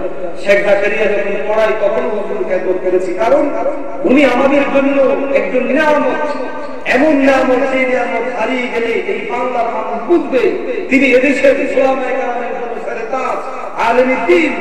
এমন কোন ফেরকা নাই যে ফেরকা নিয়ে খতিব আযম হাফিজাহুল্লাহর খেদমত নাই। আহলে হাদিস আদমেছে খতিব আযমের জবান পড়ার পর, বিদআতিরা আদমেছে খতিব আযমের জবান পড়ার পর, শিয়াদের ব্যাপারে আরো যারা আছে সবার ব্যাপারে খতিব আযমের জবান যখন চালু হয়েছে তখন তারা নিস্তারাবুদ হয়েছে। ইনশাআল্লাহ ওনার বয়ান দ্বারা আগামী জিন্দেগিতে কোনো বাতিল মাথা উঠে দাঁড়াতে পারবে না ইনশাআল্লাহ। আল্লাহ আমাদের মাঝে হুজুরের নেক হায়াতকে আরো বাড়িয়ে দেন, সকলে বলি আমিন। মুহতারাম হাজিরিন, আমি আমার আলোচনা আবার ফিরে যাই। ইসলামী ইতিহাস পাঠের বেলায়, ইতিহাস গবেষণার বেলায় আমরা গুরুত্ব যেমন আছে সচেতনতাও থাকা চাই, গুরুত্ব যেমন বুঝি সচেতনতাও থাকা চাই। এক্ষেত্রে আমরা আগে আমি যে রেফারেন্স উল্লেখ করেছিলাম যে সেখানের মধ্যে 4টা জিনিস ইতিহাস পাঠের ব্যাপারে উল্লেখ করাকে হারাম উল্লেখ করা হয়েছে। কি উল্লেখ করা হয়েছে? হারাম। ইমাম সাকাফি রাহমাতুল্লাহি আলাইহি সেই জিনিসগুলো উল্লেখ করে বলেন, 1 নম্বর যিকরুল খারাফাতিল মানসুবা ইলাল আম্বিয়া। আম্বিয়ায়ে কেরামদের দিকে যে সকল খারাফাতগুলো নিসবা আছে এই সকল জিনিস উল্লেখ না করা কথার কথা। আমাদের মধ্যে কিছু পণ্ডিত আছে তার গবেষণার ধারা হলো নবীদের কি কি গুণ ছিল এগুলো আছে না নাই? কথা বলার আছে না নাই? যেমন আদম আলাইহিস সালামকে আল্লাহ তাআলা কেন দুনিয়ায় পাঠালেন, সেখানে বিশেষ গাছ এবং শয়তানের আরো যে সকল চক্রান্তগুলো ছিল এইগুলা কিনে তার মাথা ব্যথা। আরে ভাই, তুমি এখন এদিক থেকে যাচ্ছ আদম হাওয়ার কেন্দ্রিক। আল্লাহ তাআলা বিশেষ হিকমতে যে ঘটনা না ঘটাইছে, আল্লাহ তাআলা যেই ঘটনা ঘটিয়েছেন সেই ঘটনা না ঘটালে এই দুনিয়ার চেহারা আমরা দেখতাম না, আওয়াজ দেখতাম না। এখন আপনি চিন্তার মধ্যে আছেন আদম হাওয়া নিষিদ্ধ গাছের কাছে কেন গেল, কেমনে গেল, কি করলো, এগুলো উল্লেখ করে করে মজা নেই। এরকম অনেক অবুঝ ভাই আমাদের মধ্যে আছে। ইমাম সাকাফি রাহমাতুল্লাহি আলাইহি বলেন হাযা মুহাররাম, এটা হারাম। আম্বিয়া কেরামদের দিকে নিসবত করে খারাপাত উল্লেখ না করা। ইউসুফ আলাইহিস সালামের সাথে কি হয়েছে, জুলাইখা, সেই জিনিসগুলোকে উল্লেখ করা হচ্ছে বিভিন্ন ভাবে। আফসোস আমাদের জন্য আজকে মুসলমান হয়ে বাংলাদেশে আমরা সিনেমা দেখতে হচ্ছে, এই সিনেমাকে বলা হয় ইউসুফ জুলাইখার প্রেম কাহিনী। খোদার কসম, ইউসুফ আলাইহিস সালাম অবৈধ প্রেম করেননি। আমি ঈমানের সাথে বলছি, ইয়াকিনের সাথে বলছি, কেউ যদি বিশ্বাস করে প্রচলিত প্রেম ইউসুফ আলাইহিস সালাম জুলাইখার সাথে করেছেন তার ঈমান থাকবে না। বলে বলতে হবে ইউসুফ আলাইহিস সালাম এবং জুলাইখার প্রেম কাহিনী বলে এসএটিভিতে যে সিরিয়াল দেখানো হয়েছে, কোন মুসলমান এই সিরিয়াল বিশ্বাস করতে পারে না। এবং একজন নবী তিনি বিবাহ পূর্ব প্রেম, অবৈধ প্রেম করবেন আর আপনি বিশ্বাস করবেন, আপনার ঈমানের হালত ভালো। এরকম ভাবে প্রত্যেকটা নবী, হযরত জাকারিয়া আলাইহিস সালামের সাথে কি হয়েছে, ইউনূস আলাইহিস সালাম মাছের পেটে কেন গেল, কি হয়েছে, এই যে কিছু ঐতিহাসিক ঘটনা আছে, যেই ঘটনাগুলোতে আপনি এই খারাপাতগুলো উল্লেখ করে উম্মাহকে বিভ্রান্ত করবেন না, এগুলো উল্লেখ করা মুহাররাম, হারাম। কথা বুঝে আসছে? নাম্বার 2 যে জিনিসটা গুরুত্বপূর্ণ সেটা হলো আল মুশাহাদা বাইনাল আসহাব, সাহাবায়ে কেরামদের মাঝে বিভিন্ন সময়ে বিভিন্ন ঘটনা হয়েছে। আমাদের আসলাফরা এই ঘটনাকে বুঝাতে গিয়ে বলেন এটা হলো আল মুশাহাদা বাইনাল, সাজারাতুন থেকে মুশাহাদাতুন, বাতাস আসছে, দুইটা গাছে পরস্পর বাড়ি খায়নি, এই বাড়ি খাওয়ার মধ্যে গাছের দোষ না বাতাসের দোষ? কোনো কথা বলো? কার দোষ? না গাছের দোষ? সাহাবায়ে কেরামের মধ্যে যেটা হয়েছে এটা ছিল মুশাহাদা, অর্থাৎ মাঝখান থেকে বাতাসের ভূমিকা পালন করেছে মুনাফিক গোষ্ঠীরা। সুতরাং সাহাবায়ে কেরামদের মাঝে হওয়া সেই ঘটনাগুলো আমাদের জন্য ব্যথা, আমাদের জন্য বেদনা, আমাদের জন্য আপন আপন জায়গায় শিক্ষা। তবে সেগুলোকে উল্লেখ করে সাহাবায়ে কেরামদেরকে প্রশ্নবিদ্ধ করা, এটা ইতিহাস পাঠক কোন সুরুচিবান ব্যক্তির জন্য সেটা কখনো শুভ লক্ষণ হতে পারে না।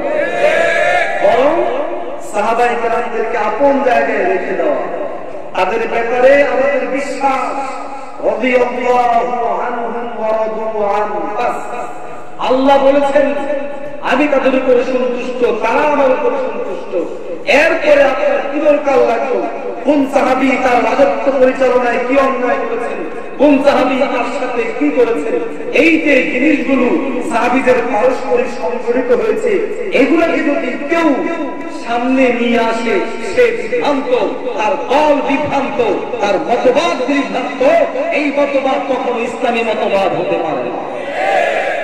আমাদের মতবাদ আম্বিয়া কেরাম মাসুম, সাহাবায়ে কেরাম মারদিয়্য মারফুজ। এখন তাদের মাঝে যে সকল ঘটনাগুলো আছে, হযরত ইউনূস আলাইহিস সালাম নিয়ে আপনি গবেষণায় করলাম, যদি দাওয়াতি কাজ করতে গিয়ে হয়েছে, সে হয়েছে মাছে খেয়ে ফেলেছে, ওগুলোর দিকে না পড়ে ইউনূস আলাইহিস সালাম যে সারা জিন্দেগি আল্লাহর কাছে কান্নাকাটি করেছে, সেদিকে নজর দিতে পারেন। আদম আলাইহিস সালামের সাথে জান্নাতে কি হয়েছে না হয়েছে, সেই দিকে চোখ যায়। আদম আলাইহিস সালাম যে বছরের পর বছর রব্বানা যালামনা আনফুসানা বলে হাত তুলে রাখলেন, ওদিকে নজর দিতে পারে না। এইজন্য ইতিহাস পাঠে অন্যতম গুরুত্বপূর্ণ অংশ হলো আল ইহতিরাজু আন হাযিহিল আশিয়া, এই সকল জিনিসগুলো থেকে হেফাজত করা। আমি আমার শিক্ষার জন্য যে জিনিস আছে ওই সকল জিনিসগুলোকে নিব।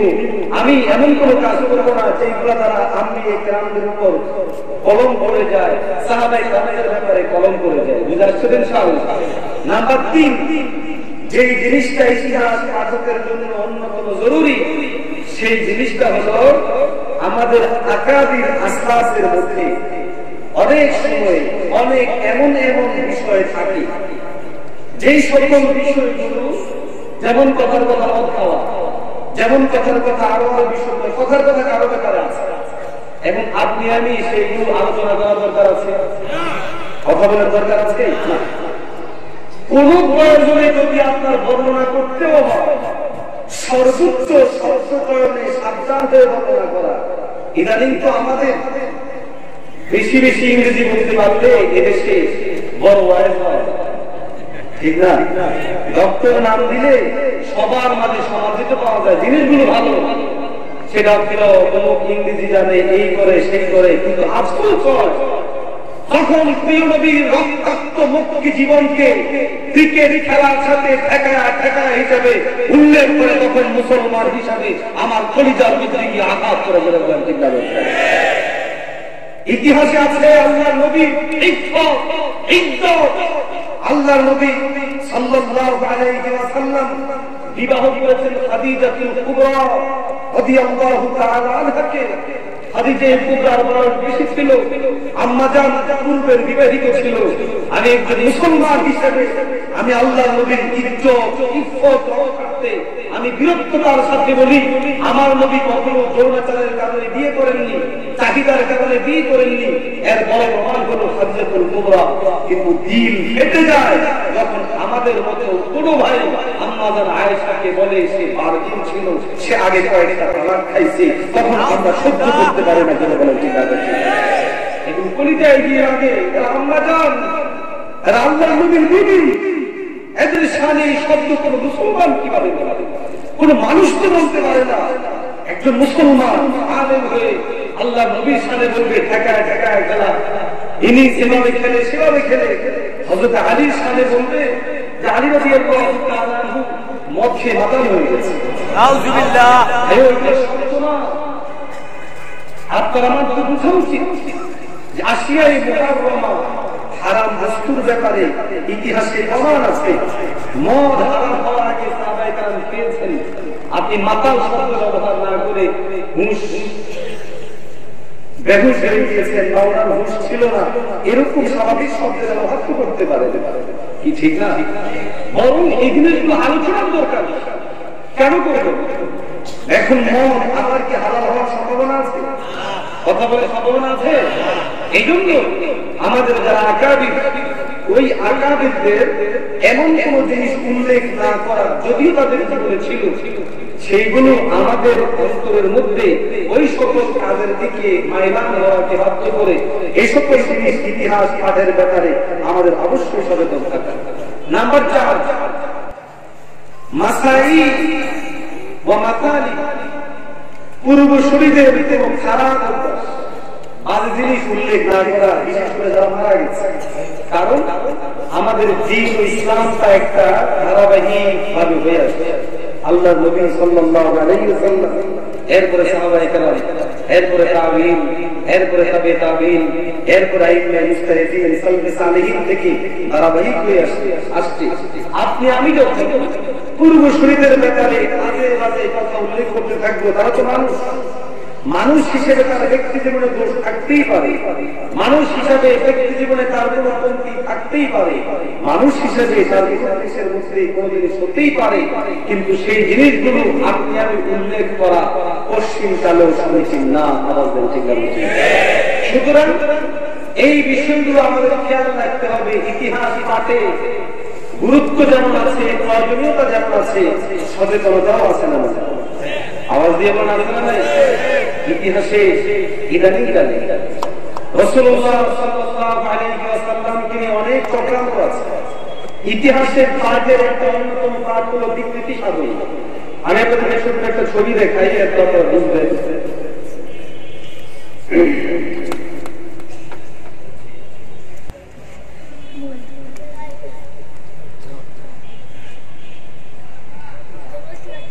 আচ্ছা, রাসূল সাল্লাল্লাহু আলাইহি ওয়াসাল্লামের মতো সারা পৃথিবীতে কোন মানুষ হতে পারে না। আওয়াজ দিয়ে কোন না। কোন মানুষের চেহারা আমার নবীর মতো হওয়া সম্ভব না। কোন নবী আল্লাহ রাসূল সাল্লাল্লাহু আলাইহি ওয়াসাল্লামের চেহারা মুবারক অঙ্কন করা সম্ভব না। ইতিহাস পাঠের একটা অংশ বিকৃত সাধন। এই যে দেখেন, এখানে শিরোনাম দেওয়া হয়েছে, আমি দেখাচ্ছি, হযরত মুহাম্মদ। নাউজুবিল্লাহ। দেখা যাচ্ছে? দেখা যাচ্ছে না? শিরোনামটা হযরত মুহাম্মদ। যেই ছবি অঙ্কন করা হয়েছে শিরোনামের পাশে, সেটা হয়ে যাবে নাউজুবিল্লাহ। বলবেন নাউজুবিল্লাহ। আমাদের নবী এরকম কথা বলেন না। আমরা কেউ দেখেছি না। দেখা সম্ভব না। কথা বলেন। তাহলে এই যে ছবি আনলো, এই ছবিটা সাপোজ হয়তো আমরা আমাদের সন্তানদেরকে বলবো যে না, এটা আমাদের নবী না, ঠিক। কিন্তু এক জেনারেশন, 2 জেনারেশন, 3 জেনারেশন যাওয়ার পর ওই জেনারেশন বিশ্বাস করতে থাকবে হয়তো না এইরকম দাড়ি ছাটা লোকটাই ছিল আমার নবী, এরকম হিংস্র মানুষটাই ছিল আমার নবী। যে সকল কুরআন দ্বারা এই ধরনের চিত্র অঙ্কন করে তারা মুসলমান হতে পারে। আমাদের এই সকল বিষয়গুলো সাবধান হওয়া। অনেক সময় সিনেমা বানায়, ছবি বানায়, নাটক বানায়, মুভি বানায়, ওলামায়ে কেরাম বিরোধিতা করে। যেমন ফেরাউন মুসা, এই নামে মুভি আছে না? আবু বকর রাদিয়াল্লাহু তাআলা আনহু নামে কথা বলেন। আচ্ছা বলেন তো, যেই নায়ক নায়িকাকে কোন নবীর চরিত্রে অভিনয় করানো হয়েছে, যেই নায়ক নায়িকাকে কোন সাহাবীর চরিত্রে অভিনয় করানো হয়েছে, হোক সেটা আবু বকর কিংবা ওমর কিংবা উসমান রাদিয়াল্লাহু তাআলা আনহুম আজমাইন, যদি তাদের পায়ের নিচে থাকা একটা ধূলিকণাকে 100 ভাগ নয় কয়েক লক্ষ ভাগও করা হয়, তারপরেও আজকের নায়ক নায়িকারা তাদের সমান হতে পারবে না। আমার প্রশ্ন হলো, দ্বীনের এমন কোন ফায়দা যেই ফায়দার কারণে ইসলামী ইতিহাসের অন্যতম অংশ আমার পরিচার টুকরা নবীকে চিত্রিত করা হলো এইভাবে হাতের মধ্যে একটা তরবারি দিয়ে দাড়িগুলোকে ছাটিয়ে?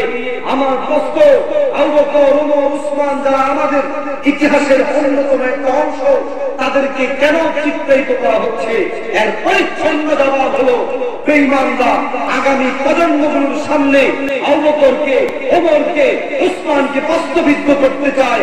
আমরাও সাথে নিয়ে বলি, ওহে বেঈমানরা, তোমাদের চক্রান্ত যেই পরিমাণ হবে, ইনশাআল্লাহ সুন্নাহ ইনশাআল্লাহ ঈমানদাররা যখন জাগবে তখন তোমরা পড়ানোর পাপ খুলে পাবে না বলে বলতে পারে।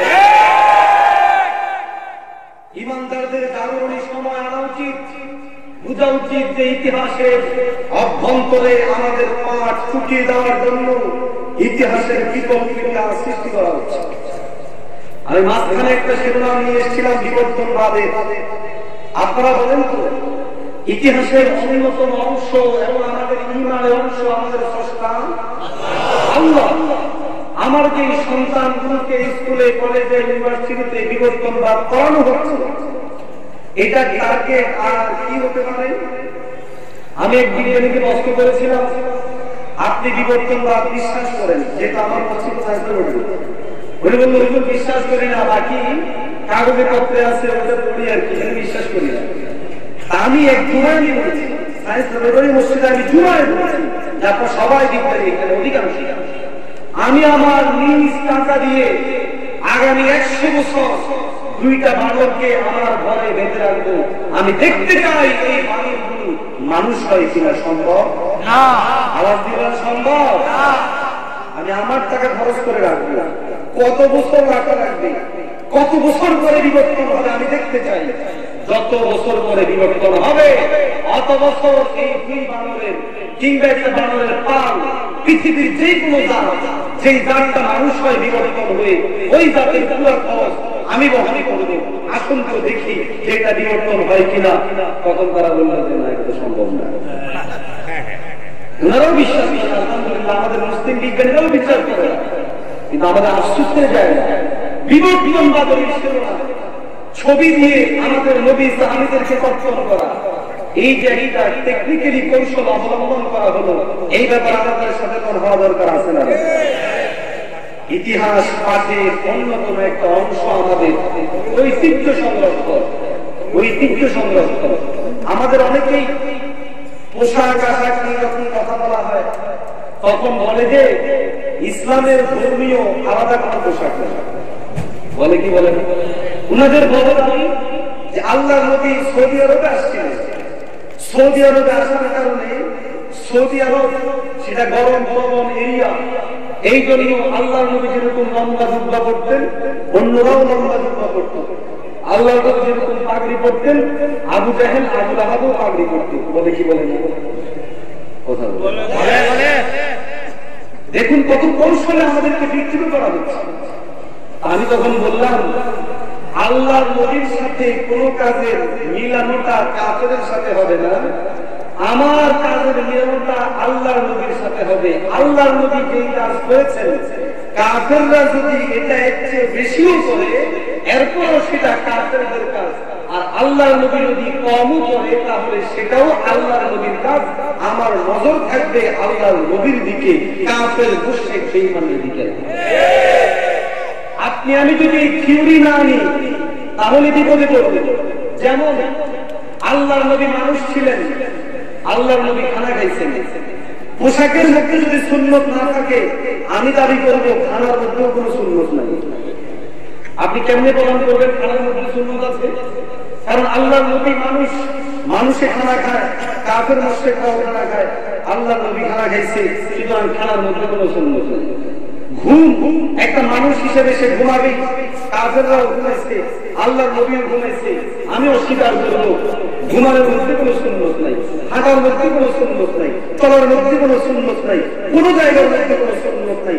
মানুষ হিসাবে নিষ্পদ করে আল্লাহর নবীর সাথে যুক্ত করে প্রত্যেকটা জিনিসকে অস্বীকার করতে পারি। সুতরাং ঘুরতে দিয়ে না চলে মাহবুবের মহব্বতের জিনিসকে মহব্বত করা, এটা একজন ঈমানদারের পরিচয় হতে পারেন। ঠিক আছে, এই জন্য আমাদের থিওরি হলো যেই কাজ অন্যরাও করেছে তবে আল্লাহর নবী করেনি, সুতরাং সেই কাজ সুন্নত না, আমরা সেটা করবো না।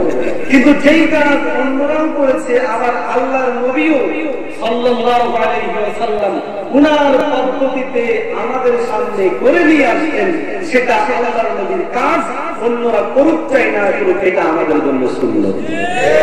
সিরতে মাহবুবেরা মাহবুবেদার, সুরতে মাহবুবেরা মাহবুবেদার, সিরতে মাহবুবেরা মাহবুবেদার, সুরতে মাহবুবেরা মাহবুবেদার। খুব সুন্দর করে আমি কাকে মহব্বত করি এটা না দেখাতে।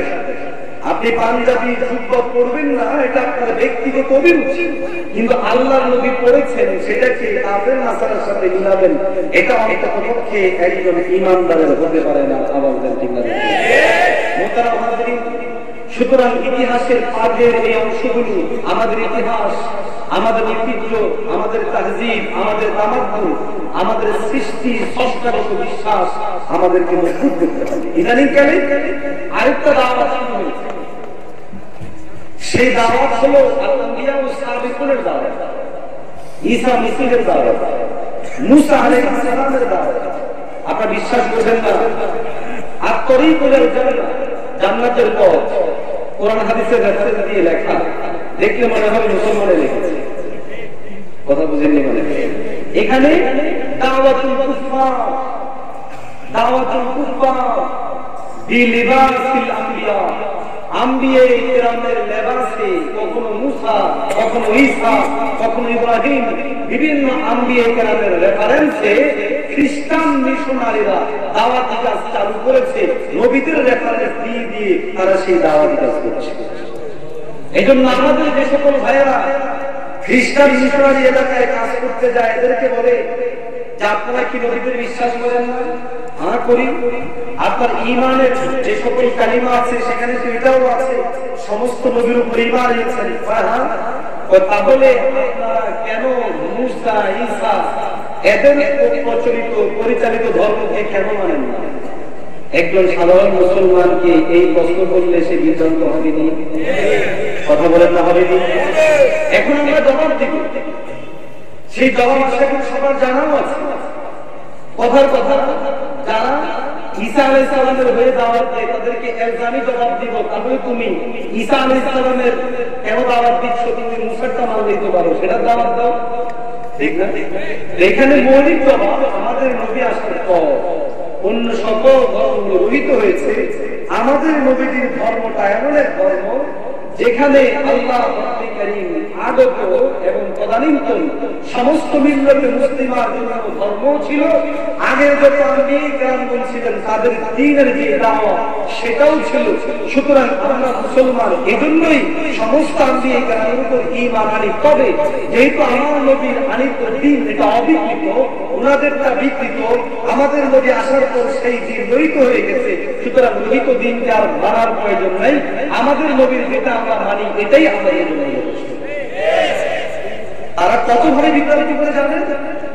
একজন মানুষ উত্তরবঙ্গে গেছে দাওয়াত দেওয়ার জন্য, তাকে বলতেছে যে তোমরা মারিয়ামকে তোমরা মানো না, অথচ মারিয়ামের নাম কতবার কোরআন শরীফে এসেছে।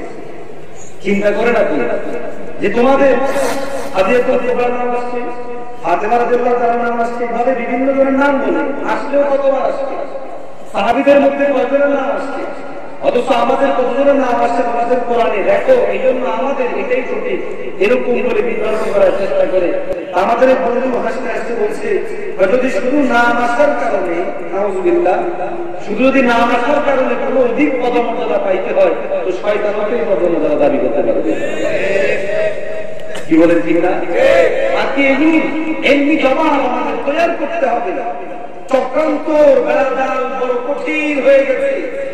আজকে স্কুলে আমাদের শিক্ষার্থীদেরকে 29টা অক্ষর শুদ্ধ করে পড়াবে এই ব্যবস্থা নাই, কলেজে শুদ্ধ করে পড়াবে এই ব্যবস্থা নাই, তারিখ ইসলাম নাই, তারিখুল সুন্নাহ নাই, নাই নাই। এটাই হলো সবচেয়ে বড় কথা। ফরজে আইন সমপর্যায়ের ইলম আমাদের শিক্ষার্থীদেরকে দিব, সেই জিনিসটাও তো আমাদের মধ্যে নাই। আমাদের এজন্য আমাদের সময় এসেছে সাবধান হওয়া, কোরআনের আলোকে সুন্নাহের আলোকে ইসলামী ইতিহাস উম্মার সামনে তুলে ধরতে হবে। ইতিহাসের আলোকে কিভাবে জানেন? আমি আমার সময় শেষ হয়ে আসছে, বাবরি মসজিদকে সামনে রেখে ছোট্ট একটা কথা বলি। বাবরি মসজিদ কাদের? বললেন কেন?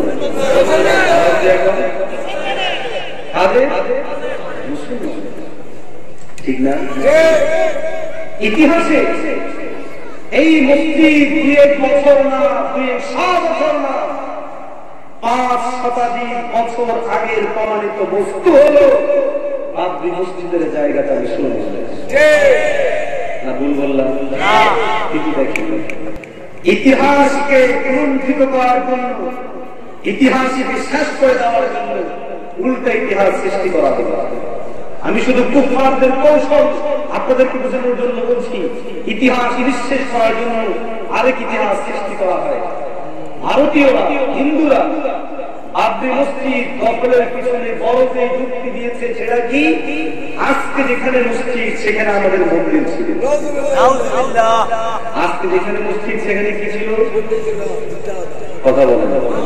মন্দির ছিল। ইতিহাস বলে মসজিদ, তারা ইতিহাস বানালো মন্দির। ভূতত্ত্ব, তত্ত্বতান্ত্রিক যারা, তাদের সকলের দাবি জানা এখানে কোনো মন্দির ছিল না।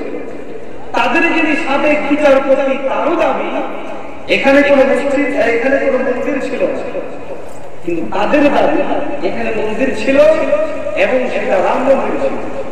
রেজাল্ট মুসলমানদের পরিবার টুকরা মসজিদ বাবরি মসজিদকে বেঈমানরা দখল দিয়ে ফেলেছে। ঠিক না?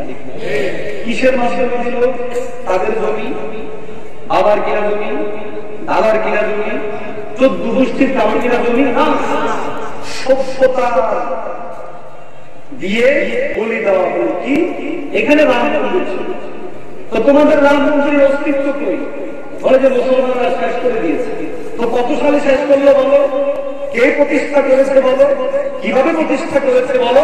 কোনো প্রমাণ দেখাতে পারবে না। শুধুমাত্র দাবি এখানে আমাদের রাম মন্দির ছিল। কি বুঝতে পারলেন? ইতিহাস দিয়ে আরেকটা ইতিহাসকে চাপা দিয়ে দিল। কেমন ইতিহাস? ভুয়া ইতিহাস। কেমন ইতিহাস? বাজে ইতিহাস। আমরা আজকের থেকে শপথ নিতে চাই, আমরা সঠিক ইতিহাস প্রয়োগ করবো। বাবরি মসজিদ আমাদের, স্থাপত্য আমাদের, ইতিহাস আমাদের। শুধু বাবরি মসজিদ একটা না, এক বাবরি মসজিদ তোমরা জ্বালিয়েছো, ভেঙ্গেছো, উৎখাত করেছো। মুসলমানেরা লক্ষ লক্ষ মসজিদ তৈরি করে এক মসজিদের বিপরীতে লক্ষ মসজিদ তৈরি হবে। পাশাপাশি আমাদের ইতিহাস সংরক্ষণের মৌলিক দিনগুলো খেয়াল রাখতে হবে। আপনি একজন হিন্দুকে গিয়ে মাসালা বলেন যে তুমি বললা তোমাদের রাম মন্দিরের মন্দিরের জায়গায় আমাদের মসজিদ হয়েছে। তুমি দেখো আমাদের ইতিহাস কি বলে, কোন মুসলমান যদি শরিয়া মসজিদ করতে চায় ততক্ষণ পর্যন্ত সেটা শরিয়া মসজিদ হবে না যতক্ষণ পর্যন্ত তার নিজের মালিকানাধীন জমিতে মসজিদ না করবে। যেই মুসলমানদের মৌলিক চিন্তা এখানে ধর্মীয় জায়গা, ধর্মীয় প্রতিষ্ঠান হতে হলে সেই প্রতিষ্ঠানটা এইভাবে আমি সেটাকে লক্ষ্য করতে হয়, আল্লাহর জন্য ছেড়ে দিতে হয়। সেখানে তোমাদের মন্দিরের জায়গা দখল করে মুসলমানেরা মসজিদ করেছে, এটা কোনো পাগলও বিশ্বাস করবে না। এখানে সম্রাট বাবরের ইতিহাসকে মুছে দেওয়া হয়। মুসলমানদের যে ভারত কেন্দ্রিক ইতিহাস, সেই ইতিহাসকে মুছে দেওয়ার চক্রান্ত এটা। আজকে আমাদের দেশে শেখুল হাদিস আল্লামা আজিজুল হক রহমতুল্লাহ আলাইহিকে জঙ্গি হিসাবে কোন একটা চ্যানেলের মধ্যে দাবি করা হয়েছিল। টার্গেট হলো এক শাইখুল হাদিসকে জঙ্গি বানাতে পারলে, তথাকথিত জঙ্গি বানাতে পারলে লাখো শাইখুল হাদিসকে ফাঁসি দেওয়া যাবে। এই জন্য বেঈমানরা চক্রান্ত করেছিল। আলহামদুলিল্লাহ তাওহীদি জনতা জাগ্রত হওয়ার পর, ওলামায়ে কেরাম জাগ্রত হওয়ার পর তারা সেখান থেকে পিছপা হয়েছে। কিন্তু মনে রাখবেন, এক শাইখুল হাদিসকে সন্ত্রাসী হিসেবে আখ্যা দিয়ে তারা পিছু হয়েছে ঠিক, কিন্তু এখান থেকে তারা পিছু হটবে না। আগামী দিনে কোনো না কোনো আলেমকে সন্ত্রাসী আখ্যা দিবে, জঙ্গি আখ্যা দিবে, অন্য কিছু আখ্যা দিয়ে গ্রেফতার করার চেষ্টা করবে। তাই এখন থেকে আমাদের সচেতন হওয়া লাগবে। এখন থেকে আমাদের সচেতন হওয়া লাগবে। ইসলামের মৌলিক শিআরগুলো, যেমন আমরা জানি আলিয়া মাদ্রাসার শিক্ষা যে পুস্তকগুলো আছে সেখান থেকে জিহাদ শব্দকে সরিয়ে দেওয়া হয়েছে, ঠিক না? আপনারা জানেন কেন সরিয়ে দেওয়া হলো? ইতিহাসের বিকৃতি, আগামী ইতিহাস সৃষ্টির জন্য কৌশল। ইংরেজরা এই দেশে নিজেদের অস্তিত্বকে মজবুত করার জন্য যে জিহাদ নিষিদ্ধ করতে চেয়েছিল, সেই জিহাদ আজকে প্রকাশ করে নিষিদ্ধ করার প্রাথমিক পদক্ষেপ হলো এই শব্দ তারা মুখে আনবে না, এই শব্দ তারা লিখনিতে আনবে না, এই শব্দ কোনো বইয়ে থাকবে না। ও মুসলমান, মুসলমানের দেশে এইরকম চক্রান্ত হওয়া সাধারণ কোনো ব্যাপার না। কোরআন সুন্নাহকে জ্বালিয়ে দেওয়ার পর্যায়ে করে বলেন ঠিক না? একটা সময় বলা হতো সন্ত্রাসবাদী, সেখান থেকে আসলে জঙ্গিবাদী। এখন আর সন্ত্রাসী আর জঙ্গিবাদী না, এখন ইসলামিস্ট, ইসলামিক বই বুঝেন না? বলে আমাদের সন্তানরা ইসলামী ইতিহাস থেকে এভাবেই যেন পিছনে সরে যায়, এগুলো কৌশল। কথার কথা, জিহাদ জঙ্গিবাদ এটা একটা স্লোগান মাত্র। আমি একটা স্লোগানের সাথে সবসময় দ্বিমত পোষণ করি। আমি বিশ্বাস করি মুসলমানদের জঙ্গিবাদের যে অর্থ সন্ত্রাস, সেই অর্থে কলেজে পড়ুন, ইউনিভার্সিটি পড়ুন, স্কুল পড়ুন, আলিয়া পড়ুন, যেই মতবাদেরই হোক, কোন মুসলমান সন্ত্রাসের অর্থে জঙ্গি হতে পারে না। জিহাদ ও কিতালের অর্থে জঙ্গি যদি অর্থ হয়ে থাকে, সেই অর্থ অনুযায়ী হওয়া ফরজ, নামাজের মতো, রোজার মতো, হজের মতো, যাকাতের মতো। এটা আমাদের ইমানের মাসালা, ইমানের মাসালা। বাকি মুসলমান অধ্যুষিত এরিয়ায় এখানে কেউ হামলা করবে কিনা, 2005 সালে জেএমবির হামলার পরিপ্রেক্ষিতে আমরা স্পষ্ট জানান দিয়েছি, মুসলিম অধ্যুষিত বাংলাদেশে কথিত এই জিহাদ নামে সন্ত্রাসী কার্যক্রম যেটা জেএমবি করেছে, আমরা এটার পক্ষপাতী না, কেউ এটার পক্ষপাত হতে পারে না, কোন মুসলমান হবেও না। সারা দেশের ওলামায়ে কেরাম এদের এই অন্যায়ের বিরুদ্ধে, সন্ত্রাসবাদীদের বিরুদ্ধে বয়ান করেছেন, বক্তৃতা দিয়েছেন, সেমিনার করেছেন, স্মারকলিপি দিয়েছেন। আমাদের প্রশ্নের জায়গাটা হলো, আজকে আমাকে ধরে নিয়ে যাওয়া হচ্ছে, সাথে দিয়ে দেওয়া হচ্ছে ইসলামী বই, আরেক ভাইকে দেওয়া হচ্ছে, সাথে দেওয়া হচ্ছে ইসলামী বই, যেখানে ফাজাইল আমল আছে, যেখানের মধ্যে কখনো কখনো কোরআন শরীফের তাফসীরগুলোকে ঢুকিয়ে দেওয়া হচ্ছে। আমার প্রশ্ন হলো, একটা শব্দ জিহাদকে মুছে দিয়ে, জিহাদকে প্রশ্নবিদ্ধ করে সন্ত্রাসের মোকাবেলায় দাঁড় করানো ইসলামী ইতিহাসকে এই দেশ থেকে, এই ভূখণ্ড থেকে, এই ভারতবর্ষ থেকে মুছে ফেলার প্রাথমিক পদক্ষেপ। সুতরাং সাবধান হন, সচেতন হন, এখনই সাবধান হওয়ার সময়। কারা কারা সাবধান হতে রাজি? আসলে আরে তাকবীর, আল্লাহ আমাদেরকে কবুল করুন। বুঝতে হবে বিষয়গুলো, শব্দের মাঝে জিহাদ শব্দ ব্যবহার করা যাবে না। কেন? আমাদের সন্তানরা, শিশু বাচ্চাদের নাকি মেধার মধ্যে সমস্যা হয়। তাহলে এদেশে পুলিশ শব্দ বন্ধ করে দেওয়া হবে, সেনাবাহিনী শব্দ বন্ধ করে দেওয়া হবে। কারণ এই শব্দ এগুলো শুনলেও বাচ্চারা ভয় পায়, ভয় পায় না। এখানে কি গেম চলছে, সেই গেম আমাদের বুঝতে হবে। যেহেতু আমার বিষয় ইতিহাস, এই জন্য কথাগুলো আমি নিয়ে আসলাম। যেই কোনো জাতিকে সমর উৎপাদন করার আগে প্রাথমিক পদক্ষেপ, সেই জাতিকে ভীরু কাপুরুষ করে দিতে হবে। সেই জাতিকে দিন দিতে হয়, তোরা পারবে না, তোরা শেষ, তোরা আতঙ্কিত, আতঙ্কগ্রস্ত। যেমন আমি যদি আতঙ্কিত হতাম, কথা বলতে পারতাম না। ভীত সন্ত্রস্ত হলে আমার মধ্যে কথা বের হতো না। কাউকে ভীত সন্ত্রস্ত করে দেওয়া, আতঙ্কিত করে দেওয়া, এটা হলো প্রাথমিক পদক্ষেপ।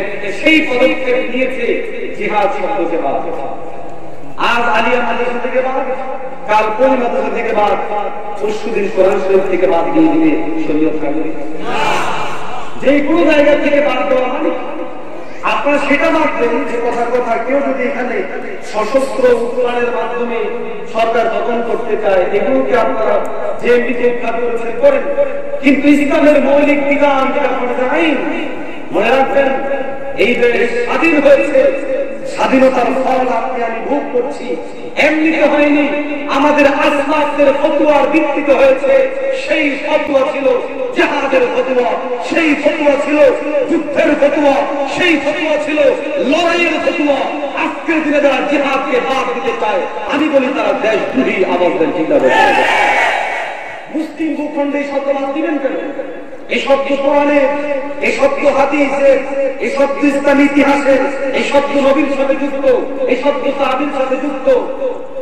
একটা মাত্র শব্দ দিয়ে নবীকে সন্ত্রাসী বানানো সম্ভব, একটা মাত্র শব্দ দিয়ে সাহাবীদেরকে সন্ত্রাসী বানানো সম্ভব, একটা মাত্র শব্দ দিয়ে আমাদের আকাবির আসলাফদেরকে হস্তবিদ্ধ করা সম্ভব।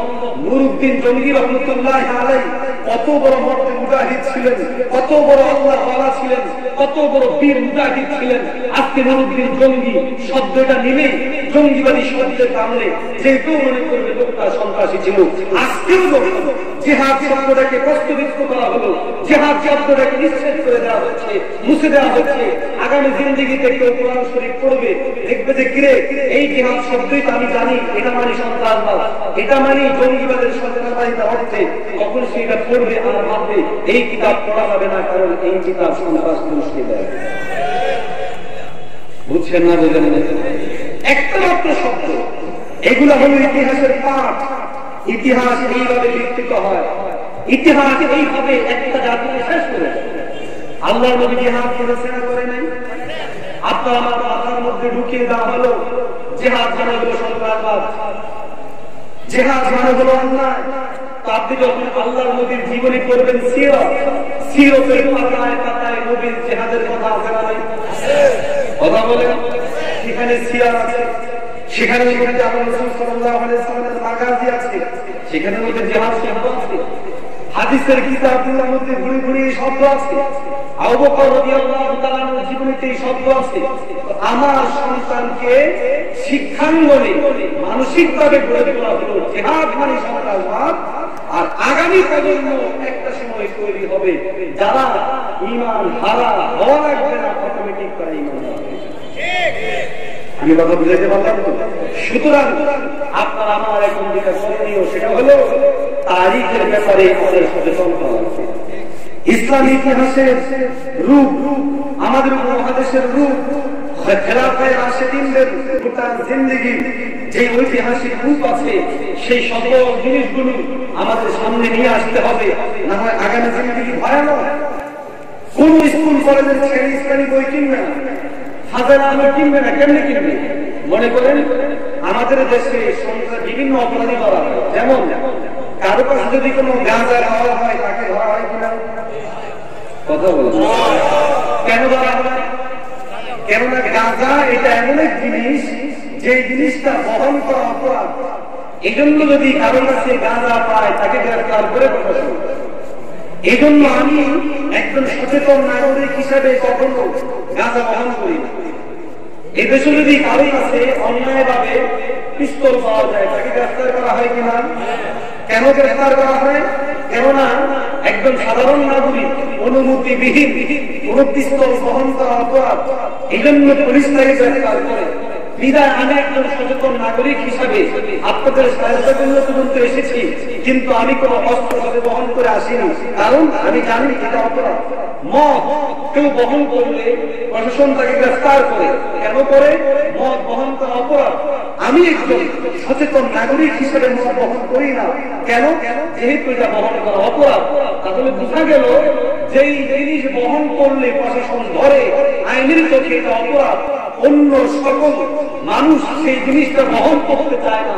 আজকে যখন কাউকে গ্রেফতার করে তার সামনে এনে দেওয়া হচ্ছে, ইসলামী বই থাকার কারণে গ্রেফতার করা হলো, সেই বইয়ের মধ্যে ফাজাইল আমল এটাও একটা বই, ইসলামী জীবন ব্যবস্থা এটাও একটা বই, তাহলে আগামী জিন্দেগিতে আমাদের সন্তানরা ইসলামী বই কিনবে না, তারা দূরে থাকবে আর ভাববে এইগুলা বহন করা হতো। সুতরাং আমাদেরকে বুঝতে হবে,